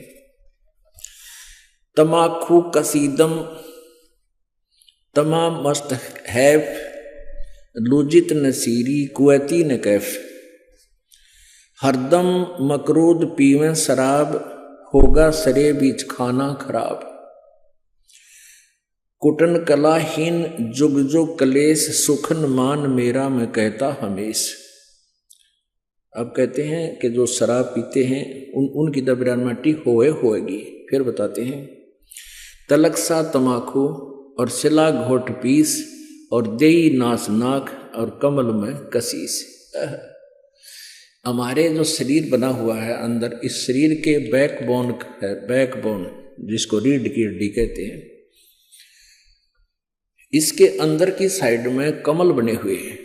इन कमलों में परमात्मा, इन भगवानों देवों का वास है। मूल कमल में गणेश जी, स्वाद कमल में सावित्री और ब्रह्मा जी, नाभि कमल में विष्णु और लक्ष्मी जी, और हृदय कमल में पार्वती और शिव जी, और कंठ कमल में दुर्गा। अब क्या बताते हैं कि जब हम तम्बाकू पीते हैं या शराब पीते हैं, उनका असर हमारे ब्लड में होकर और वहाँ भगवानों के निवास में भी बदबू फैलाता है। ऐसे ही तम्बाकू, जब हम तम्बाकू पीते हैं सीधा अंदर जाता है, तो वायु के साथ जहाँ ऑक्सीजन जाती है वहाँ कार्बन डाइऑक्साइड ये बदबू जाती है, और भगवानों के जो स्थान हैं उनके अंदर से ये वहाँ पर बदबू उठाते हैं। एक तरफ भक्ति करो हैं, और ऊपर तो फिर हुक्का पीवे, शराब पीवे, मांस खाओ, तो उसमें कैसा अच्छा लगेगा। जैसे आपका कोई रिश्तेदार आ जाए और उसको बढ़िया खाना हलवा पूरी बना कर खूब छका दिया, कमरे में बैठा दिया, और वहाँ फिर एक अंगीठी बाढ़ दी या कोई आग से लगा दिए, क्वाट दिए बंद करे, वो के रोगा तुमने। ऐसे ही हम एक तरफ से भक्ति करते हैं और ऊपर से इन भगवान आके धूमा वो धूनी लगा देते हैं। तो ऐसे हम कर रहे हैं। क्या बताते हैं, तलक सा तमाकू सिला गोट पीस, देई नाक नासा कमल में कसीस। कमलों में जाके इसका असर हुआ। हिंदू तुर्क को जो दीनी तलाक, पीवे तमाकू वो सरे के कजाक। भगवान के द्रोही हैं जो लोग तमाकू प्रयोग करते हैं। कहते हैं अब हिंदुओं को समझाते हैं कि तुम गौ को माता के तुल्य मानते हो, बिल्कुल ठीक है, क्योंकि कहते हैं जिसका हम दूध पीते हैं उसे माँ कहते हैं। तो गाय का दूध पीते, पहले गाय ही होती थी, भैंस तो देखने भी नहीं थे अपने क्षेत्र में। तो कहते हैं जब गाय का दूध पीते हो तो माँ के समान होगी, बिल्कुल ठीक है। सवाल नंबर 5, तंबाकू की उत्पत्ति कैसे हुई और तंबाकू से शारीरिक और आध्यात्मिक हानि क्या है? तो तंबाकू कैसे बना? कहते खून नाम खून का और तमा नाम गाय। ये फारसी का शब्द है। खू माने खून का, तमा नाम गाय, सौगंध 100 बार इसको ना खाए।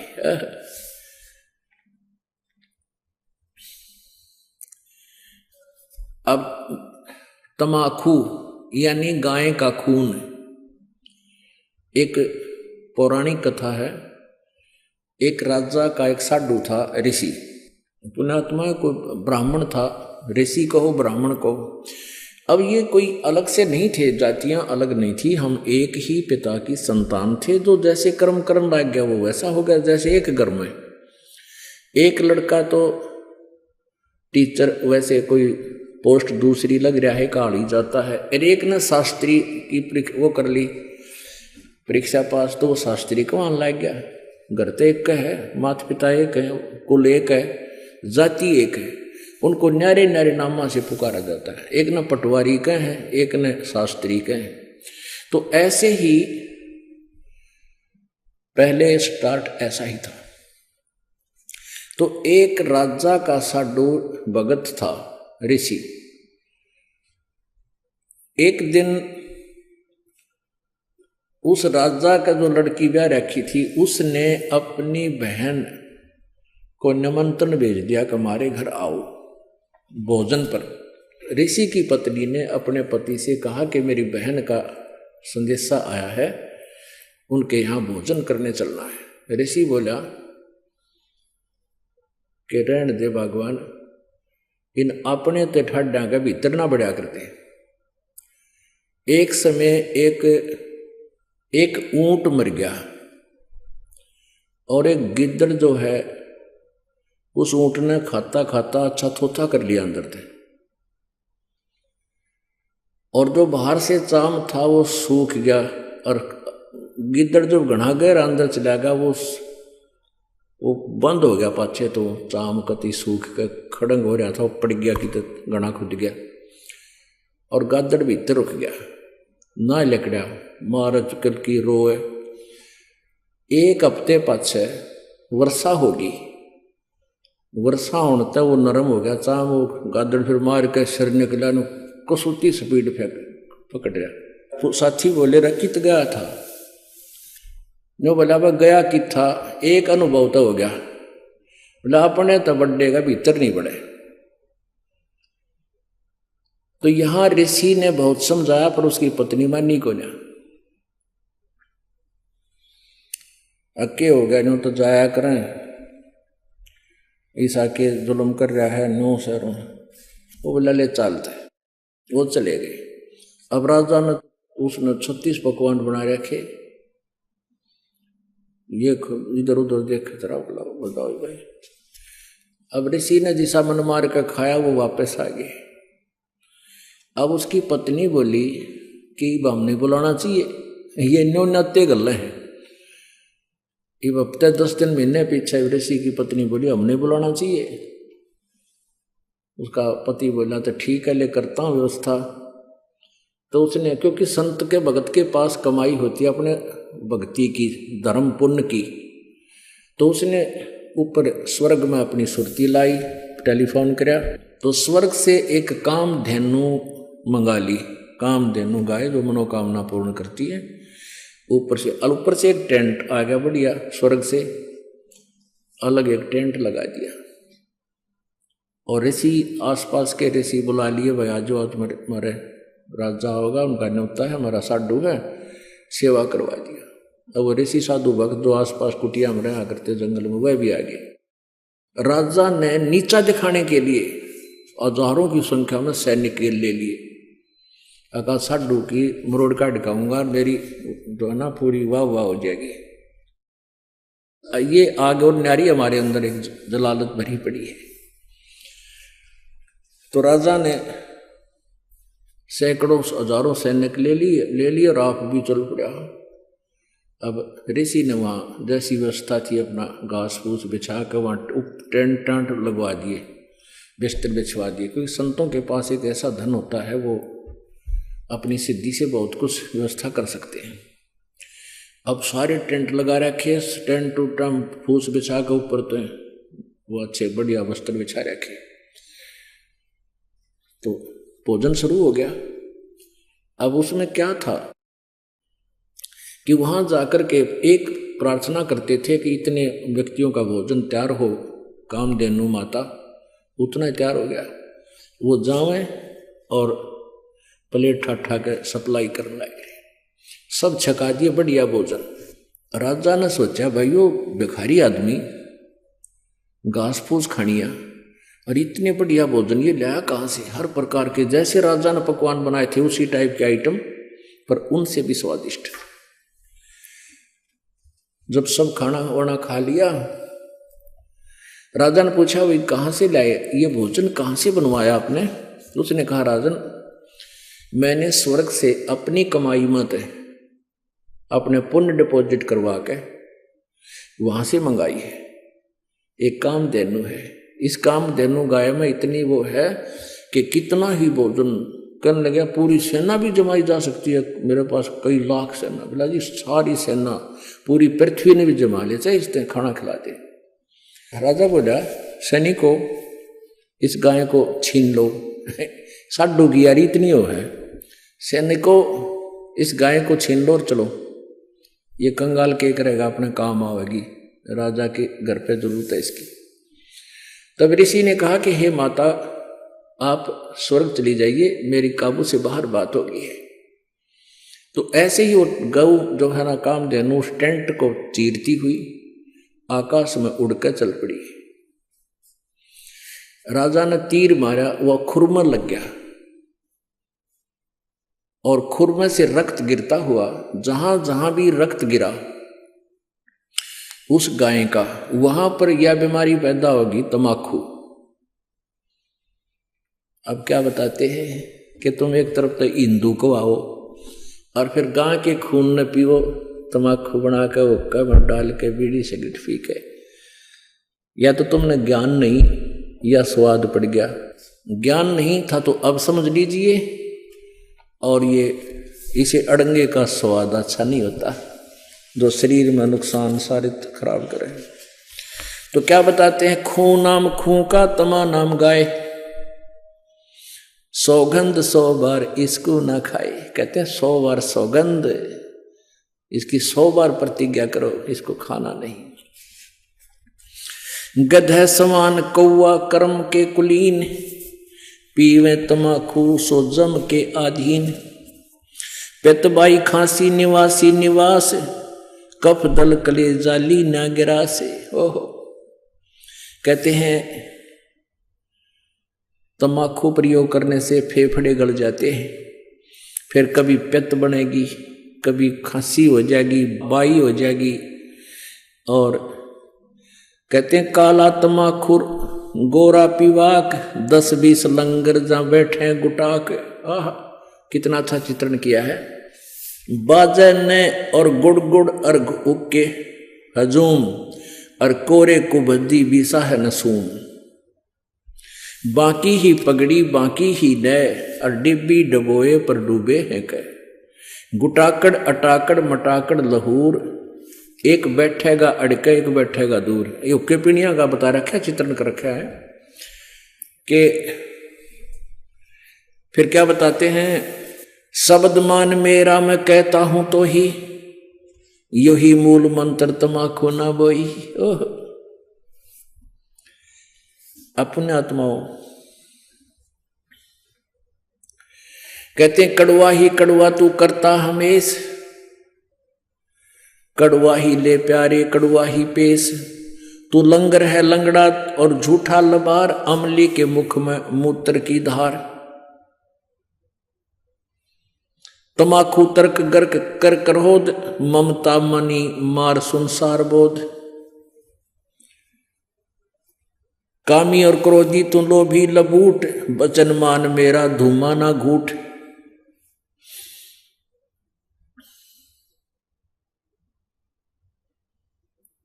अब क्या बताते हैं, जो ओका पीते हैं ना उनकी कैसी सेटिंग होया करते, हम देखा करते हैं। एक यहाँ बैठा है, 2-3 तो आसपास बैठेंगे, एक थोड़ा सा उड़ा ही बैठेगा नू, अन्नू कहला सरकाइए मेरे कहना, इतनी दूर बैठ गए जो करिए मेरे कहना भी। इसमें क्या बताते हैं, और बैठ के के बतलावेंगे, उनकी चर्चा सुनन जोगी होया करें। कहते राजनीति की हैं, क्या किसी की और भाई फलाने का नहीं वगैरह नाश होगा उनका। तो यानी हुक्के पे बैठ के कोई राम नाम की चर्चा तो हमने कभी सुनी को ना, ने एंड बैंड को क्या है कि को किसी की फलाने की धकड़े की, सारे गांव की चर्चा 2 घंटे हम कर लेंगे। और ओका पीणिया न्यू क्या कर अरे ले मेरा वाला कड़ुआ है यू भर ले, तमाकू कड़ुआ यानी अच्छा कड़ुआ वो बढ़िया लगे। तो क्या बताते हैं उसके बारे में, काला तमाकू और गोरा पीवाक 10-20 लंगर जहाँ बैठे गुटाक 10-20 होकर तो करते बैठ जाए गुटाक यानी तमाकू पीनी है। बाजे ने गुड़ गुड़ और हुक्का हजूम और कोरे कुबद्दी बीसा है नसूम, यानी कोई राम नाम की चर्चा नहीं, कोई इधर उधर की आंकेंगे। बाकी ही पगड़ी और बाकी ही न टेढ़े पगड़ी प्यार नौकर को और डिब्बी डबोए पर डूबे हैं कह ने कितना न डबोंगे ये ऐसे एक्टिंग करके। कहते गुटाकड़ अटाकड़ मटाकड़ लहूर, एक बैठेगा अड़के एक बैठेगा दूर, गुरुड़ गुरुड़ गुरुड़। शब्द मान मेरा मैं कहता हूं तो हे, ओए होए देख कितना निर्मल समाधान बताया परमात्मा ने। कहता है सुखन मान मेरा, मेरी बात सुन ले, और कहता हूं तो ही यही मूल मंत्र, तमाकू ना बोइयो। अब बोआंगे नहीं तो मिलेगा नहीं। आज सरकार ने भी धूम्रपान पर जो है ना बैन लगा दिया और तमाकू को बीजने पर भी बैन लगा दिया। और परमात्मा ने आज से 250-600 वर्ष पहले कहा था कि यही मूल मंत्र है इस पिस्ते बुराई ते पंडा छुटवाण का, कि इस तमाकू को बोइयो मत ना। क्या बताते हैं, तो लंगर है लंगड़ा और झूठा लबार, अमली के मुख में मूत्र की धार। अब जब ये शरीर छोड़कर जागा, वहां यम के दूत इन ओका पीड़िया ने न्यारे पटकेंगे ठाके और उनका मुंह में मुत्या करें। नो कहेंगे ले प्यारे तो कड़ुआ घना पिया करता है, कड़ुआ पी।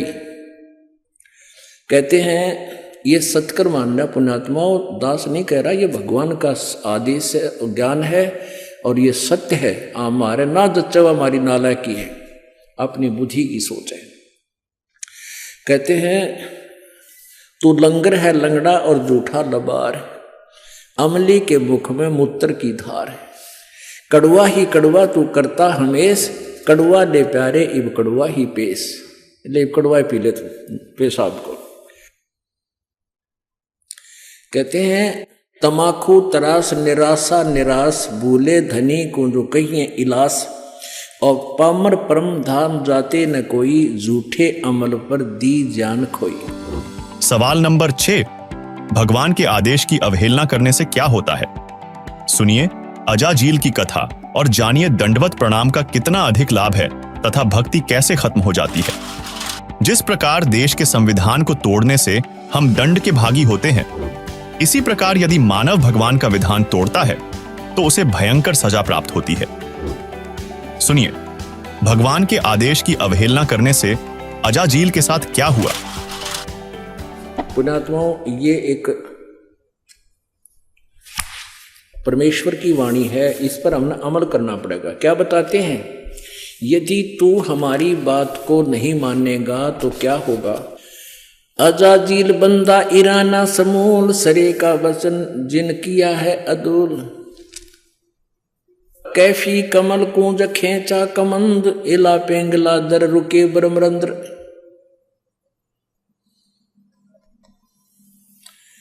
अब क्या बताते हैं कि कैफी कमल जो खेचा कमंदो, यानी कमल के अंदर जाकर के इसका जो ना प्रवेश हुआ, और इला पेंगला दर रुके ब्रह्मरंद्र, इस तमाकू से ऐसा होगा।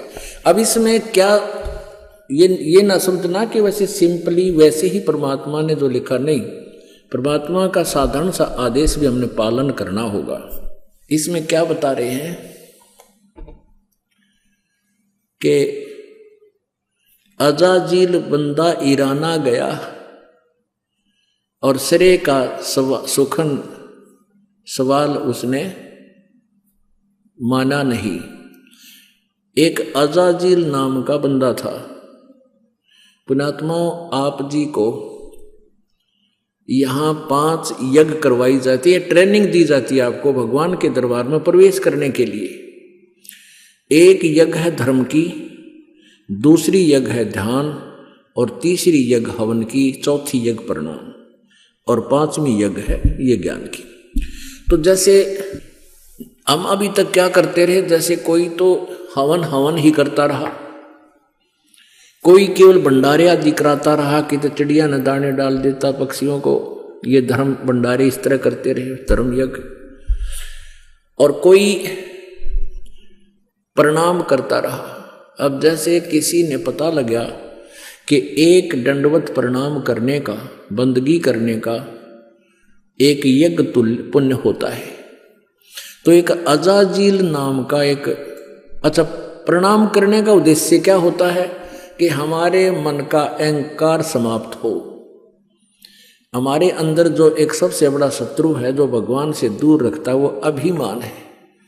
अहंकार का और भगवान का खड़ा एक्सीडेंट है। तो इस अहंकार रूपी शत्रु को समाप्त करने के लिए दंडवत प्रणाम करवाई जाती है। अब अजाजिल नाम का एक व्यक्ति था, उसको ये पता चला कि ऐसे प्रणाम करने से एक यज्ञ का फल मिलता है। उसने अपने जीवन में, पर लाखों वर्ष की उम्र हो जाया करती थी, उसने अपने जीवन में 11 अरब बंदगी करी, दंडवत प्रणाम किए 11 अरब। और फिर उसके लिए वो गया ऊपर के धाम में, स्वर्ग लोक में। अब वहां परीक्षा ली जाती है।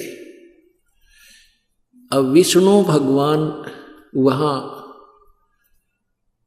विष्णु भगवान के रूप में परमात्मा प्रकट हुए, एक अलग से वहां व्यवस्था की।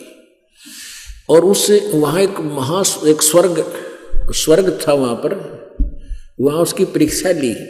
भगवान विष्णु खड़े, अजाजील चले गए, शरीर तो यहां छोड़ गए, इसके अंदर जो शरीर था वो उस प्रणाम रूपी यज्ञ के कारण उसके अंदर एक तेज पैदा हो गया, यानी नूरी शरीर बन गया उसका, उस भक्ति की कमाई, उसकी साधना से, उस साधना से। तो वहां जब वो पहुंचा तो भगवान ने सोची कि इसने बंदगी की है, इसकी परीक्षा लेता हूं।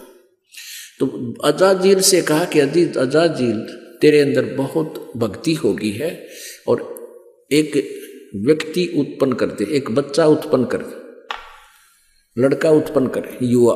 वो कहना जी कैसे करूं? भगवान ने कहा कि तू यूं कह दे कि नर भवै। उसने कह दिया नर भवै।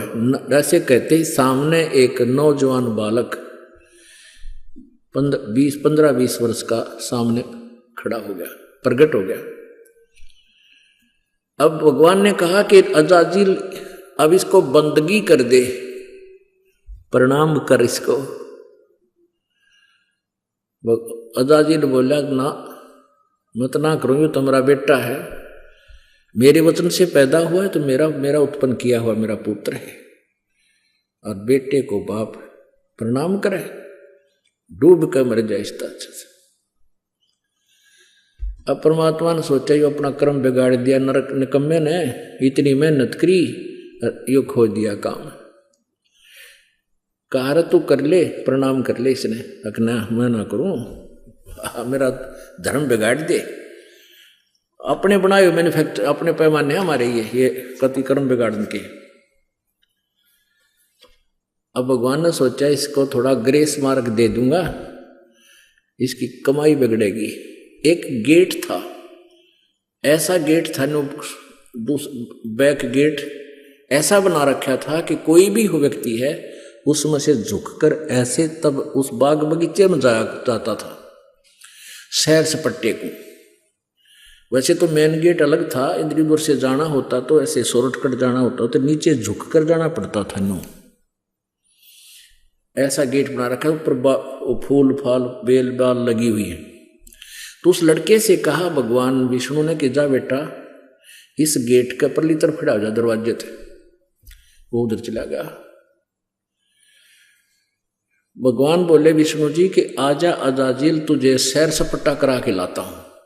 अब भगवान मुकुट समेत उसमें का झुक के, सामने वो लड़का खड़ा है, ऐसे झुक के निकल गए और कहा आजा अजाजिल मेरे साथ साथ। ने बोला मैं सारी जानू तेरी, तू छलिया है, फिर मेरी हंसी करेगा। न्यू का देखा ना, करवा दिया प्रणाम, न्यू हो गया ना, न्यू कह देगा तू, हो गया तेरा प्रणाम, देख लिए, मैं सारी जानू, मैं ना करूं। अब परमात्मा ने सोची थी कि इसकी या कमाई बच जाएगी ना, गधा बनेगा यो डकमी आत्मा। विष्णु जी ने कहा आ जा तू, ना मैं ना हूं। तो बोला जा तेरी सारी कमाई कैंसिल, और वापस आकर गधे की योनि में गया। तो पुण्यात्मा यहां एक उदाहरण दिया है इसमें कि अजाजील अराना गया, अजाजील बंदा इराना समूल, और सरे का वचन जिन कीन्हा अदूल। कि जिस प्रकार परमात्मा के वचन का उल्लंघन करने से, अवहेलना करने से अजाजील का नाश हो गया, सारी भक्ति नष्ट होगी, गधे की योनि में गया।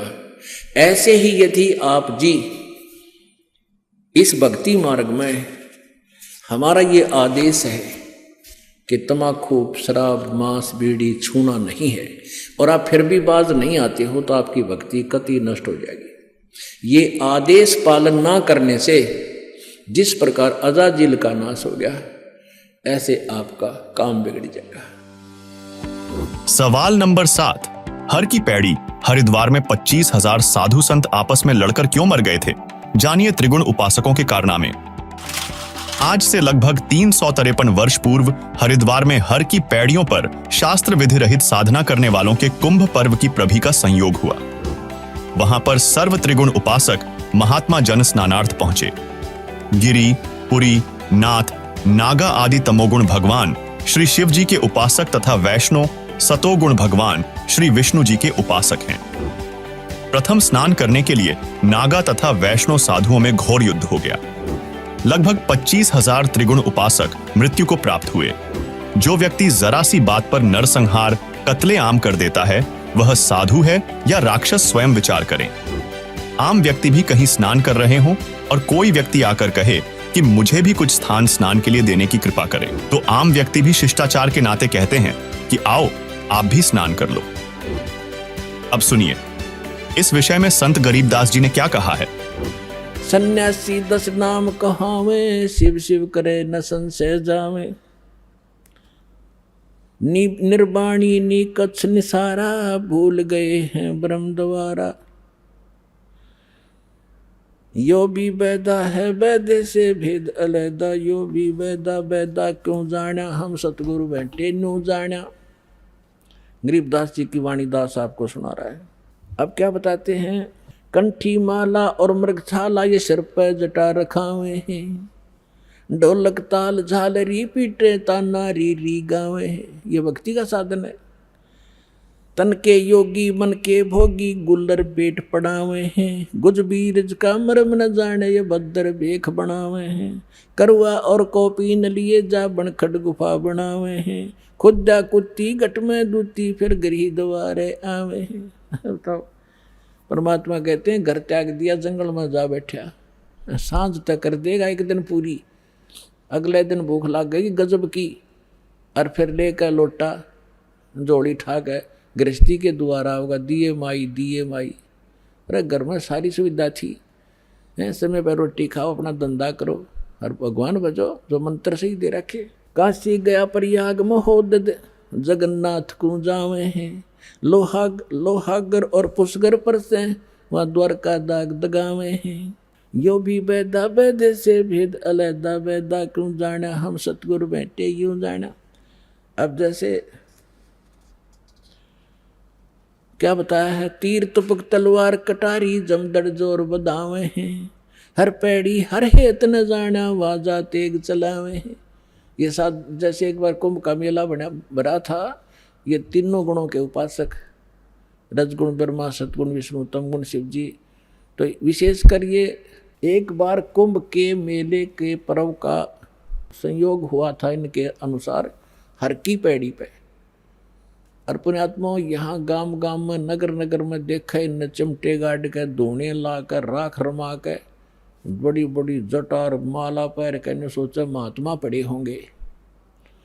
अब वहाँ जाकर कुंभ के मेले पे जब ये क्या करते हैं, गिरी एक ग्रुप में, पुरी न्यारे, नागा अलग से, सन्यासी न्यारे, वैष्णो अलग से, ये सब अपने अपने ग्रुप में वहाँ इकट्ठे हो जाते हैं। कनपाड़े न्यारे, बिना कनपाड़े नाथ अलग से। और वहाँ ये क्या करते हैं कि जो समय होता है स्नान करने का, जिस भी सरोवर में ये बनाते हैं अपना जुगाड़ सा, तो हर की पैड़ी हरिद्वार में बन गया एक बार, बहुत पहले की बात है। तो ये स्नान करने के लिए वहाँ पहुँच गए अपने अपने ग्रुप में। जब वह पर भी लगी थी तो सबसे पहले नागा चले गए हर की पैड़ी पे, सब वो स्नान करने लगे, कई हजार थे। पीछे से वैष्णु साधु आगे विष्णु जी के उपासक, और नागा थे तमोगुणी श्री शंकर जी के उपासक। अब वैष्णु ने कहा कि नागाओं पहले हम स्नान करेंगे, हम त्यागी और बैरागी हैं, हम स्वच्छ हैं, शुद्ध हैं, विष्णु जी के उपासक हैं, हम उत्तम हैं, हम सर्वश्रेष्ठ हैं। नागा कहने लगे हम सर्वश्रेष्ठ हैं, हम त्यागी और बैरागी हैं, और हम तन पे कपड़ा भी नहीं रखते हैं, और हम सब पहले स्नान करेंगे। अब वैष्णु साधु कहने लगे तुम काहे कि शुद्ध हो, काहे कि श्रेष्ठ हो, पशु की तरह नंगे फिरते हो, टट्टी के हाथ भी ना धोते, शरडो फिरडो, बाहर आओ तुम, पहले हम स्नान करेंगे। अब इस बात पर दोनों का झगड़ा हो गया। वहाँ इतिहास गवाह है कि उस समय ये जिनको हम संत माना करते थे 25,000 कटका मर गया, आपस में कत्लेआम कर दिया, गंगा का पानी लाल कर दिया इन्होंने। उसका विवरण दे रहे हैं गरीबदास साहिब जी के तीर तुपक तलवार कटारी जमदड़ जोर बधावे हैं, और हर पैड़ी हर हेत नहीं जाना। हर की पैड़ी कहें भगवान के प्रति श्रद्धा नहीं उन नालाकों की, हर पैड़ी हर हेत नहीं जाना, वहाँ जाते एक जलावे हैं और काटे शीस नहीं दल करुणा, ये जग में साध कहावे, और जो जन इनके दर्शन को जावे उनको भी नरक पठावे। ऐसे गुरु का चेला फिर ईसाई होगा जैसे ये जालिम है। तो इसलिए परमात्मा कहते यो भी वैदा है और वैद्य से भेद लेदा, यो भी वैदा। तो इस प्रकार पुण्यात्माओं आप इस सत्संग में आते रहिए और इस ज्ञान को बड़े ध्यान से सुनना, आजीवन आपके काम आवेंगी ये बातें। एक तो ये गाइडलाइन है कि ये साधना करनी चाहिए, ये ना करनी चाहिए।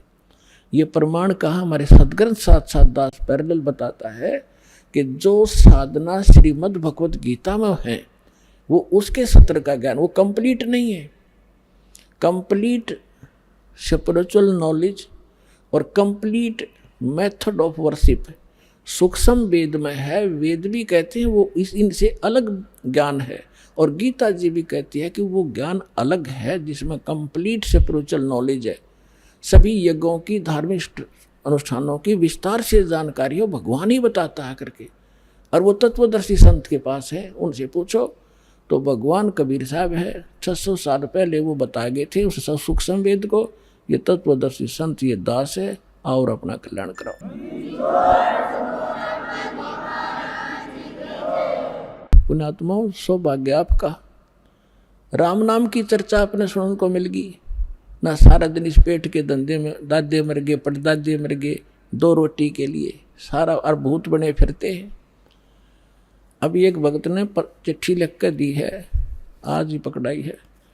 वो उसने लिखा है कि ये हम किसी के पास ये झाड़ा झपटा सीखा करते हैं। अब वो झाड़ा झपटा करने वाला मर गया, ये वो भूत बनकर हमने सतावे है तो ये इसे गुरु थे अपने, ये वो सारे भूत बने अंडे हैं। तो परमात्मा कहते झूठे गुरु के आश्रय कदे ना उदरे जीव, और सच्चा पर गुरु सत कबीर है, आदि परम गुरु पीर।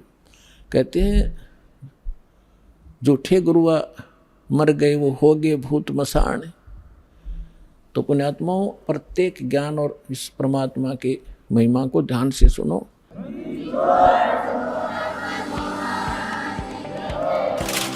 अब सुनिए इन त्रिगुण उपासकों के विषय में सूक्ष्म वेद में क्या कहा गया है।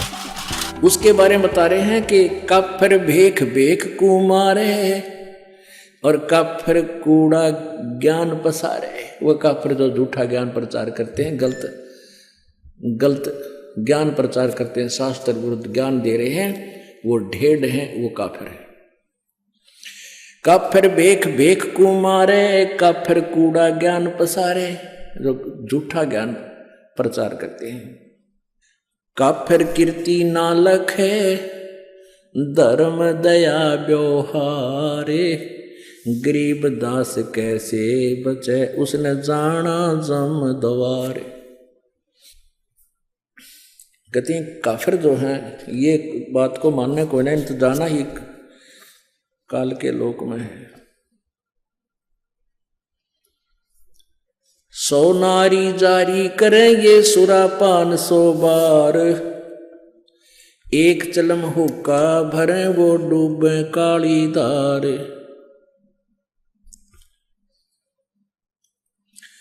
गरीब सूर गऊ को खाते हैं ये शंखा नहीं सलेस, शंकर से सतगुरु मिले इनका न तो न लगे उपदेश। सूर गऊ को खाते हैं ये भक्ति बेहुने राड, भांग तमाकू खा गए सोचा बत है हाड। गरीब भांग तमाकू पीवे ही ये गोसत मदरा आहार, चंद सूर की आव लगिए चोला धरे बेगार। भांग तमाकू पीवे ही सुरापान से हेत, गोसत मिट्टी खा कर ये जंगली बने परेत। भांग तमाकू चाबे ही ये नास नाक में देत, सो तो ईराने गए जो भड़बूजे का रेत। भांग तमाकू पीवे ही ये गोसत गला कबाब, और मोर मर्ग को मार खाते हैं ये देंगे कहाँ जवाब। आला पाला खावे थी या बकरी भेड़िया बाग, सोरू माँ बख्शन करिए कर्म आपने बाग। कुरडी पर गद्धा चरे ये बोले राग रमंड, और वेद कपते बाँच कर वो खा गए मुर्ग अंड। ठुट्ठा पी के भांग का यो भंगी भया खुशाल, मगन हुआ माने नहीं इराना है काल। भांग तमाकू पीवे ते ये चश्मे लाल तमाम, साहेब तेरी बंद साहेब यो जाने कहाँ गुलाम। 12 तिलक बनाए करिए फांसी लीनी हाथ, विष के लड्डू देते हैं ये जीवों ऊपर गाथ। नाना वर्णम भेख हैं इस दुनिया के माही, बचन हमारा मानियो ये सब पंथ नरक में जाही। ओए होए पुण्यात्माओं, ये अमृतवान भगवान का बोला हुआ है। कहते हैं कितने प्रकार के पंथ चल रहे संसार में, और हमारी बात सच्ची मान लेना सब नरक में जाएंगे जो यह सच साधना नहीं की थे। इसमें क्या बताते हैं, भांग तमाकू पीवते और चश्मे लाल गुलाल, भांग पी कर लाल आंख हो जाए, दारू पी लें जब नौकती और मानना नहीं घर के बोलना तो खुरकावे सुल्फा पाड़ पी कर। और कहते हैं साहेब तेरी साहेबी यू जाने कहाँ गुलाम, कि भगवान तेरी महिमा ने यू इन नशों का गुलाम कैसे जान सकता है जिसने भांग तमाकू शराब मांस इस तरह अड़ंगे खाने की आदत पड़ गई। तेरी भक्ति ने क्या समझे तेरी महिमा से। कहते इनका गुलाम, इन विषयों का गुलाम, साहिब तेरी साहिबी ये जाने कहाँ गुलाम। दोस्तों, जैसा कि हमने आज काफिर शब्द के विभिन्न पहलुओं और इसके ऐतिहासिक संदर्भों पर विस्तृत चर्चा की, यह स्पष्ट हो जाता है कि यह शब्द मात्र एक धार्मिक पहचान तक सीमित नहीं है। विभिन्न धर्मों में इसके विभिन्न अर्थ और उपयोग होते हैं जो इसके जटिल और गहरे अर्थों को दर्शाते हैं। इसके अलावा हमें तंबाकू की उत्पत्ति, भगवान के संविधान को जाना। आशा है कि आप सभी इस एपिसोड के माध्यम से कुछ नया ज्ञान जानने को मिला होगा। अगली बार हम एक और दिलचस्प विषय पर चर्चा करेंगे। तब तक के लिए धन्यवाद। आइए अब हम उन श्रद्धालुओं के अनुभव जानते हैं जो जगत गुरु तत्वदर्शी संत रामपाल जी महाराज जी से दीक्षा प्राप्त कर चुके हैं तथा उनके द्वारा बताए गए भक्ति मार्ग पर चल रहे हैं। नमस्कार सर। नमस्कार सर। सर क्या नाम है आपका? मेरा नाम लालाराम देवांगन, ग्राम फरतफोड़, जिला बालोद, छत्तीसगढ़। सर संत रामपाल जी महाराज से नाम दीक्षा आपने कब ली? मैंने सदगुरु रामपाल जी महाराज से 24 जनवरी 2020 को प्रथम नाम लिया। सर क्या काम करते हैं आप? मैं अभी फ़िलहाल रिटायर हो गया हूँ। 2007 में रिटायर हुआ। और मैं आयकर विभाग में प्रशासनिक अधिकारी के पद पर रिटायर हुआ। सर, संत रामपाल जी महाराज से नाम दीक्षा लेने से पहले आप क्या भक्ति साधनाएं करते थे? नाम लेने के पहले मैं जो सांसारिक प्रथा जो चली आई है, जो माता पिता करते आए हैं, वही सब करता था। मैं धार्मिक प्रवृत्ति था, इसलिए मेरे को ब्रह्मा कुमारी का ज्ञान ठीक लगा और मैं उनका हेड ऑफिस माउंट आबू गया। तो वहाँ उन लोग बोलते थे कि आप जो दान करते हैं, आर्थिक दान के बजाय अपनी जब बुराइयों का दान करो। तो मैं पहले नॉन वेज, ड्रिंक और स्मोकिंग सभी करता था। सांसारिक बुराइयाँ मेरे में बहुत ज़्यादा थी। तो मैं सभी को मतलब संकल्प कर दिया था कि मैं ये सब छोड़ दिया। पर 1983 में गया था मैं, उसी समय से मेरा नॉन वेज छूटा। उसके बाद फिर मैं स्मोकिंग शुरू कर दिया, फिर ड्रिंक भी शुरू कर दिया। तो ये सब धीरे धीरे 92 में मेरा ड्रिंक छूटा। मेरी माँ बोलती थी, बेटा आप संसार में बहुत दुख पाते हुए हुआ हो, कभी भी कैसे भी संकट आए भगवान को मत भूलना। ये मेरे माँ के वचन थे। तो फिर संत रामपाल जी महाराज की शरण में आपका आना कैसे हुआ? कैसे आए आप संत रामपाल जी महाराज की शरण में? माँ के इन्हीं शब्दों के कारण मैं शुरू से ही धार्मिक प्रवृत्ति का हूँ। और मैं रिटायर होने के बाद भी मेरा ये था नित्य क्रिया, मतलब कि मैं न्यूज़ सुनता था और धार्मिक चैनल देखता था। तो वहीं देखते देखते देखते देखते एक रोज़ मेरे को साधना टीवी चैनल लग गया। तो मैं उसके प्रवचन सुनना शुरू किया, तो मेरे को बहुत अच्छा लगा। तब से मैं उनको सुनता रहा और उनसे मेरे को बहुत ज्ञान हुआ। और इसके पहले भी मैं जब पढ़ता था तो कबीर के दोहे मेरे को बहुत प्रिय लगते थे, मेरी आत्मा मोहित हो जाती थी। तो बचपन से ही मैं बहुत दुखी रहता था, बहुत तकलीफ झेलता था। तो अब समझ में आया कि मेरे जो भी पक्ष के माता पिता दोनों पक्ष के रिश्तेदार, नज़दीकी रिश्तेदार थे, वो मेरे से जलते थे और वही लोग भूत प्रेत भेज के मुझे परेशान करते थे। तो मैं इतना बीमार रहता था कि मेरे को क्या क्या बीमारी है वो भी समझ नहीं आता था। फिर धीरे धीरे करके जो भी दवाई करता था तो फ़ायदा नहीं करती थी दवाई। और मेरे को हार्ट अटैक 2003 में आया। तो उस समय डॉक्टर बोला कि आपको स्मोकिंग आपके लिए जहर है, इसको छेड़ देने में ही आपकी भलाई है। तो मैं उसको भी छोड़ा। और ऐसा करते करते पहले 2003 में मैं हार्ट प्रॉब्लम से ग्रसित था। वैसे तो अनेक बीमारियां थी, मेरे खुद समझ नहीं आता था कितनी बीमारी है मेरे में। और क्या बोलते हैं, उसके बाद फिर 2014 में मेरे को अल्सरेटिव कोलाइटिस का प्रॉब्लम हुआ। तो उसका भी कई डॉक्टरों से इलाज कराया, पर अंत में मैं रायपुर में डॉक्टर सोलंकी जो हैं कुलदीप सोलंकी, उनसे इलाज कराया। तो उसी समय मैं परमात्मा के शरण में भी आ चुका था। तो वहीं से मेरे को फ़ायदा होना शुरू हुआ। सर, क्या क्या बीमारियां थी आपको?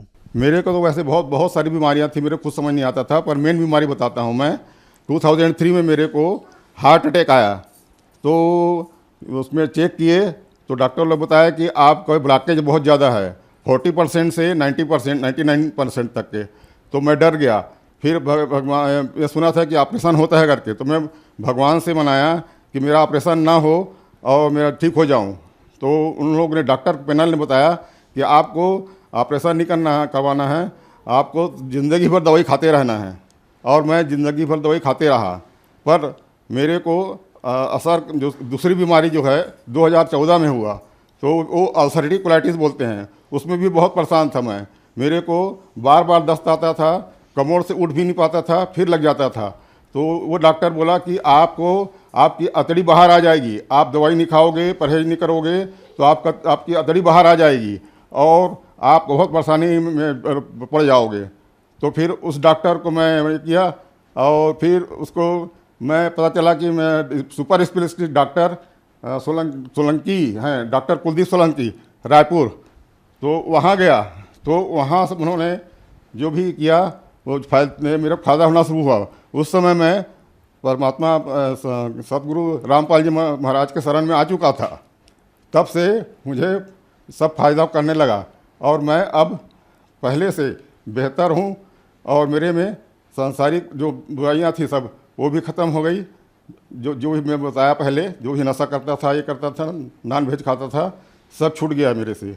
सर, ये आपके हाथ में क्या है? ये मेरा जो अल्सरेटिव कोलाइटिस था, रायपुर में जो मेरा ट्रीटमेंट मिला, उसका रिपोर्ट है ये। सर जैसे कि आपने बताया कि आपको अल्सरेटिव कोलाइटिस नाम की बीमारी थी और भी काफी बीमारियां थी आपको, तो क्या संत रामपाल जी महाराज से नाम दीक्षा लेने के बाद आपकी ये बीमारियां ठीक हुई? हाँ सर, मैं 24 जनवरी को नाम दीक्षा लिया सदगुरु रामपाल जी महाराज से, और 29 जनवरी को मैं उनके पास गया, डॉक्टर सोलंकी के पास, रायपुर वाले के पास। तो उन्होंने मेरा कोलोनोस्कोपी किया, तो कोलोनोस्कोपी से पता चला कि आपका बहुत सीवियर हो गई बीमारी और फैलते जा रही है। तो मैं उनको ये भी बताया कि सर मेरे को ऊपर भी प्रॉब्लम होता है। तो उन्होंने एंडोस्कोपी किया मेरे गले का, और गले में पता चला उनको कि आपका वो जो बीमारी है फैलते फैलते ऊपर तक आ गई है, और आपके सूजन भी हो गए हैं भोजन नली में, और संकुचित हो गया, इसलिए आपको खाने पीने में भी तकलीफ होती है। तो उन्होंने उसको भी ठीक किया। फिर मेरे को ये जो चमत्कार जो लगता है मेरे परमात्मा सदगुरु रामपाल जी महाराज का ही लगता है, क्योंकि उसके पहले मैं बहुत परेशान रहता था, उनके कारण ही मैं ठीक हो पाया। मैं इतना भावुक हूँ कि मैं बोल नहीं पा रहा हूँ। मैं उनको उपकार कैसे भूलूँ, मेरे सदगुरु परमात्मा रामपाल जी महाराज का। तो उसके बाद ये कोलोनोस्कोपी से ये पता चला।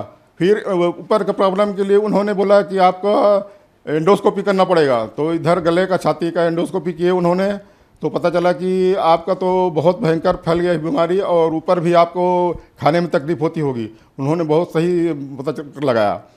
तब ये सब चमत्कार मेरे को परमात्मा का ही लगता है, सदगुरु रामपाल जी का मर लगता है। मैं बीमारियों से इतना परेशान था, हार्ट की बीमारी इतनी सारी खाता था और अल्सरेटिव कोलाइटिस का भी खाता था, तो भी मेरे को फायदा नहीं होता था। फिर मैं परमात्मा से अरदास लगाया, हे परमात्मा आप सब कुछ ठीक करते हो, मेरी भी बीमारी सब दूर कर दो। तब से मेरे को दवाई में भी फायदा लगा और मेरे को बहुत राहत मिली। संत रामपाल जी की दया से मैं स्वस्थ हूँ। पहले बोल भी नहीं पाता था, अब तो बोल भी पाता हूँ। रायपुर गया तो डॉक्टर कोलोनोस्कोपी गया, और वो ये देख के डर गए कि इतना भयंकर मैं लाइफ में अल्सरेटिव कोलाइटिस नहीं देखा हूँ, आपका बहुत सीवियर है। तो वो मेरे को तो ओरली बताया, और मेरे डॉक्टर के पास मेरे साथ मेरा लड़का दिनेश गया था, उसको दिखाया, तो वो भी देख के डर गया। फिर बोले, मैं उनको बोला सर मेरे को ऊपर में ही प्रॉब्लम होता है। तो उन्होंने मेरे गले का भी एंडोस्कोपी किया, तो वो बोले आपकी ये बीमारी ऊपर तक फैल गई है और आपकी संकुचित हो गई है भोजन नली, इसके कारण आपको खाने पीने में परेशानी होती होगी, बोलने में भी परेशानी होती होगी। उनकी बात सही निकली। फिर मैं सतगुरु रामपाल जी महाराज से अरदास किया, प्रार्थना किया, तो उन्होंने मेरे को सब बोलने लायक भी कर दिया, खाने लायक भी कर दिया, और मैं अब पहले से स्वस्थ महसूस करता हूँ। उनके प्रार्थना से ही मेरी बीमारी ठीक हुई। ये मेरा एंडोस्कोपी किए, जो कि उसके खराबी जो है गले की पता चलती है, तो छाती और गला में उनको पता चला, और वो बोले आपकी ये बीमारी फैलते फैलते ऊपर तक आ गई है और आपकी भोजन नली बहुत ज़्यादा संकुचित हो गई है, और ये मेरा एंडोस्कोपी रिपोर्ट है। अब मैं सदगुरु रामपाल जी महाराज की दीक्षा लेने के बाद, नाम दीक्षा लेने के बाद मैं अब पूर्ण रूप से स्वस्थ महसूस करता हूँ, और मैं सांसारिक कामों में भी कर सकता हूँ। हालांकि मेरे को शिथिलता है, फिर भी पहले मैं इतना निर्बल हो गया था कि कुछ भी चल नहीं सकता था, न बोल नहीं सकता था, न ड्राइव कर सकता था, कुछ नहीं कर सकता था। पर अब उनके संत रामपाल गुरु जी महाराज की कृपा से मेरे को अब सब करने की हिम्मत उन्होंने दी, मन सामर्थ्य उन्होंने दिया है। सर आप इनकम टैक्स विभाग में एक ऑफिसर के पद से रिटायर हुए हैं, और डॉक्टर्स ने आपको बताया कि जो आपको अल्सरेटिव कोलाइटिस नाम की बीमारी है ये बहुत ज्यादा हो गई है। तो जो बीमारी डॉक्टर ठीक नहीं कर पा रहे हैं वो संत रामपाल जी महाराज ठीक कर रहे हैं। आज के वैज्ञानिक युग में लोग कैसे इन बातों पर विश्वास करेंगे? क्या लॉजिक है इसके पीछे? जी, इसके पीछे ये लॉजिक है कि जो भी सांसारिक बीमारी, लाइलाज बीमारी भी, उनके मंत्रों में इतनी शक्ति है, संत रामपाल गुरु जी महाराज के वचनों में इतनी शक्ति है। जो नाम देते हैं, नाम मतलब मूल मंत्र देते हैं जो परमात्मा कबीर जी का, और उसी नामों में इतनी शक्ति है कि वो लाइलाज बीमारियों को भी ठीक कर देती है। सर जैसे कि आपने बताया कि आप ब्रह्मा कुमारी पंथ में थे, ब्रह्मा कुमारी पंथ वाले भी नाम देते हैं, उनके नाम से तो आपकी बीमारियां ठीक नहीं हुई, लेकिन संत रामपाल जी महाराज से नाम दीक्षा लेने के बाद आपकी सारी बीमारियां ठीक हो गई। क्या कारण है सर? जी, उन लोग नाम नहीं देते, उन लोग सिर्फ ब्रह्मा को ही मानते हैं, ब्रह्मा ये सब है, और शिव बाबा को मेन मानते हैं, मेन भगवान मानते हैं। पर वो लोग उनको मुरली बोलते हैं, उनकी जो भी शिक्षा है और वो जो बताते हैं वो भी प्रेत बाधा ही लगती है मेरे को, क्योंकि जो उनका प्रमुख है ब्रह्मा कुमारी का, वो उसमें प्रेत आता है और वो जो बोलता है वही इन लोग सब संसार को बताते हैं, पर वो नाम नहीं देते एक्चुअल। वो भी भटक रहे हैं, वो भी दूसरे भगवानों को मान रहे हैं, जो कि असली परमात्मा कबीर जी जो हैं उनका नहीं है ज्ञान, उनका ब्रह्म को ही मेन मानते हैं और शिव बाबा को मानते हैं। इसलिए इसमें फ़र्क है। और ये यथार्थ असली सच्चा ज्ञान ये परमात्मा कबीर जी का है, जो कि उसी मतलब मेरे सदगुरु रामपाल जी महाराज के रूप में आए हुए हैं कबीर जी, वही बताते हैं। वही में बहुत पूरी शक्ति है और पूरे विश्व में वो सबको अपने परम आत्मा को सबको ठीक करेंगे। सर, जैसा कि आपने बताया कि आप कबीर परमात्मा को मानते हैं, लेकिन आज तक के इतिहास में संत कबीर जी संत रूप में विश्वविख्यात प्रसिद्ध हुए। आप कबीर साहब जी को परमात्मा कैसे कह सकते हैं? मैं भी संत रामपाल जी महाराज का सत्संग सुन के ही, क्योंकि वो वेदों से, गीता से, जितने भी सदग्रंथों से है वो खोल कर बताते हैं कि ये देखिए यहाँ प्रमाण। और 600 पहले कबीर परमात्मा खुद आए थे और उनकी बातों में भी विश्वास नहीं करते थे, क्योंकि आजकल के पंडित लोग जो नकली गुरु हैं वो सब काल के भेजे हुए हैं और उनका ज्ञान अधूरा ज्ञान है, भ्रमित ज्ञान है, उससे कोई कल्याण नहीं होने वाला है। कल्याण होगा तो सिर्फ संत रामपाल जी महाराज गुरु जी के वचनों से होगा, उनके शरण में जाने से, उनके नाम लेने से ही होगा। उसका और कोई इलाज नहीं है। आपके कहने का मतलब है कि संत रामपाल जी महाराज ने प्रमाणों से सिद्ध किया कि कबीर साहब ही भगवान हैं। तो जो श्रद्धालु आज आपको देख रहे हैं उनको आप क्या कहना चाहेंगे? तो मैं इसी आधार पे मैं परमात्मा का संदेश तो क्या देता हूँ, मैं अपने सदगुरु जी की तरफ से उनका जो संदेश ये बोलते हैं, जो कृपा बरस रही है, वो साक्षात कबीर जी मेरे संत रामपाल जी महाराज के रूप में आए हुए हैं। और जिनको ये भोली आत्मा विश्वास नहीं करती और उसके शरण में जाने के लिए हिचकती है, जब ये उनको यही समझ के आएंगे तभी सब आत्माओं का कल्याण होगा। जो मानव रूप में आए हैं तो उनका कल्याण सिर्फ सदगुरु रामपाल जी महाराज के शरण में जाने से ही और उनके नाम दीक्षा लेने से ही होगा कल्याण। ये आत्म कल्याण करना ही मानव जन्म का मुख्य उद्देश्य है, ये भी वो बताते हैं। सर, संत रामपाल जी महाराज से नाम दीक्षा कैसे ली जा सकती है?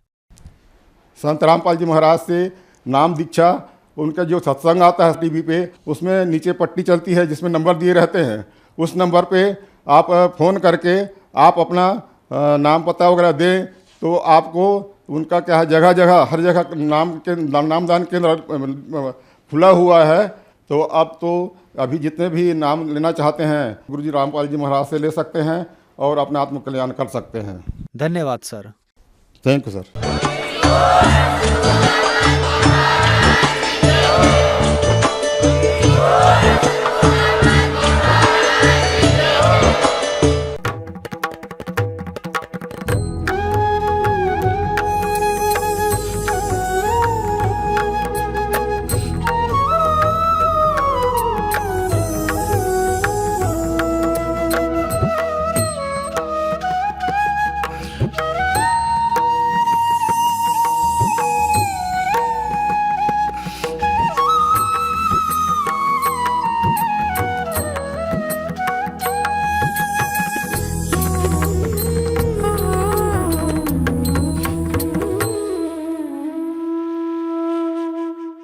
आप सुन रहे थे जगत गुरु तत्वदर्शी संत रामपाल जी महाराज जी के मंगल प्रवचन। अधिक जानकारी के लिए विजिट कीजिए हमारी वेबसाइट www.jagatgururampalji.org। संत रामपाल जी महाराज जी के शुभ आशीर्वाद से पूरे विश्व भर में 500 से भी ज्यादा नाम दीक्षा केंद्र हैं, जिन पर संत रामपाल जी महाराज जी द्वारा ऑनलाइन निशुल्क नाम दीक्षा दी जा रही है। अपने नजदीकी नाम दीक्षा केंद्र का पता करने के लिए संपर्क करें 8222880541।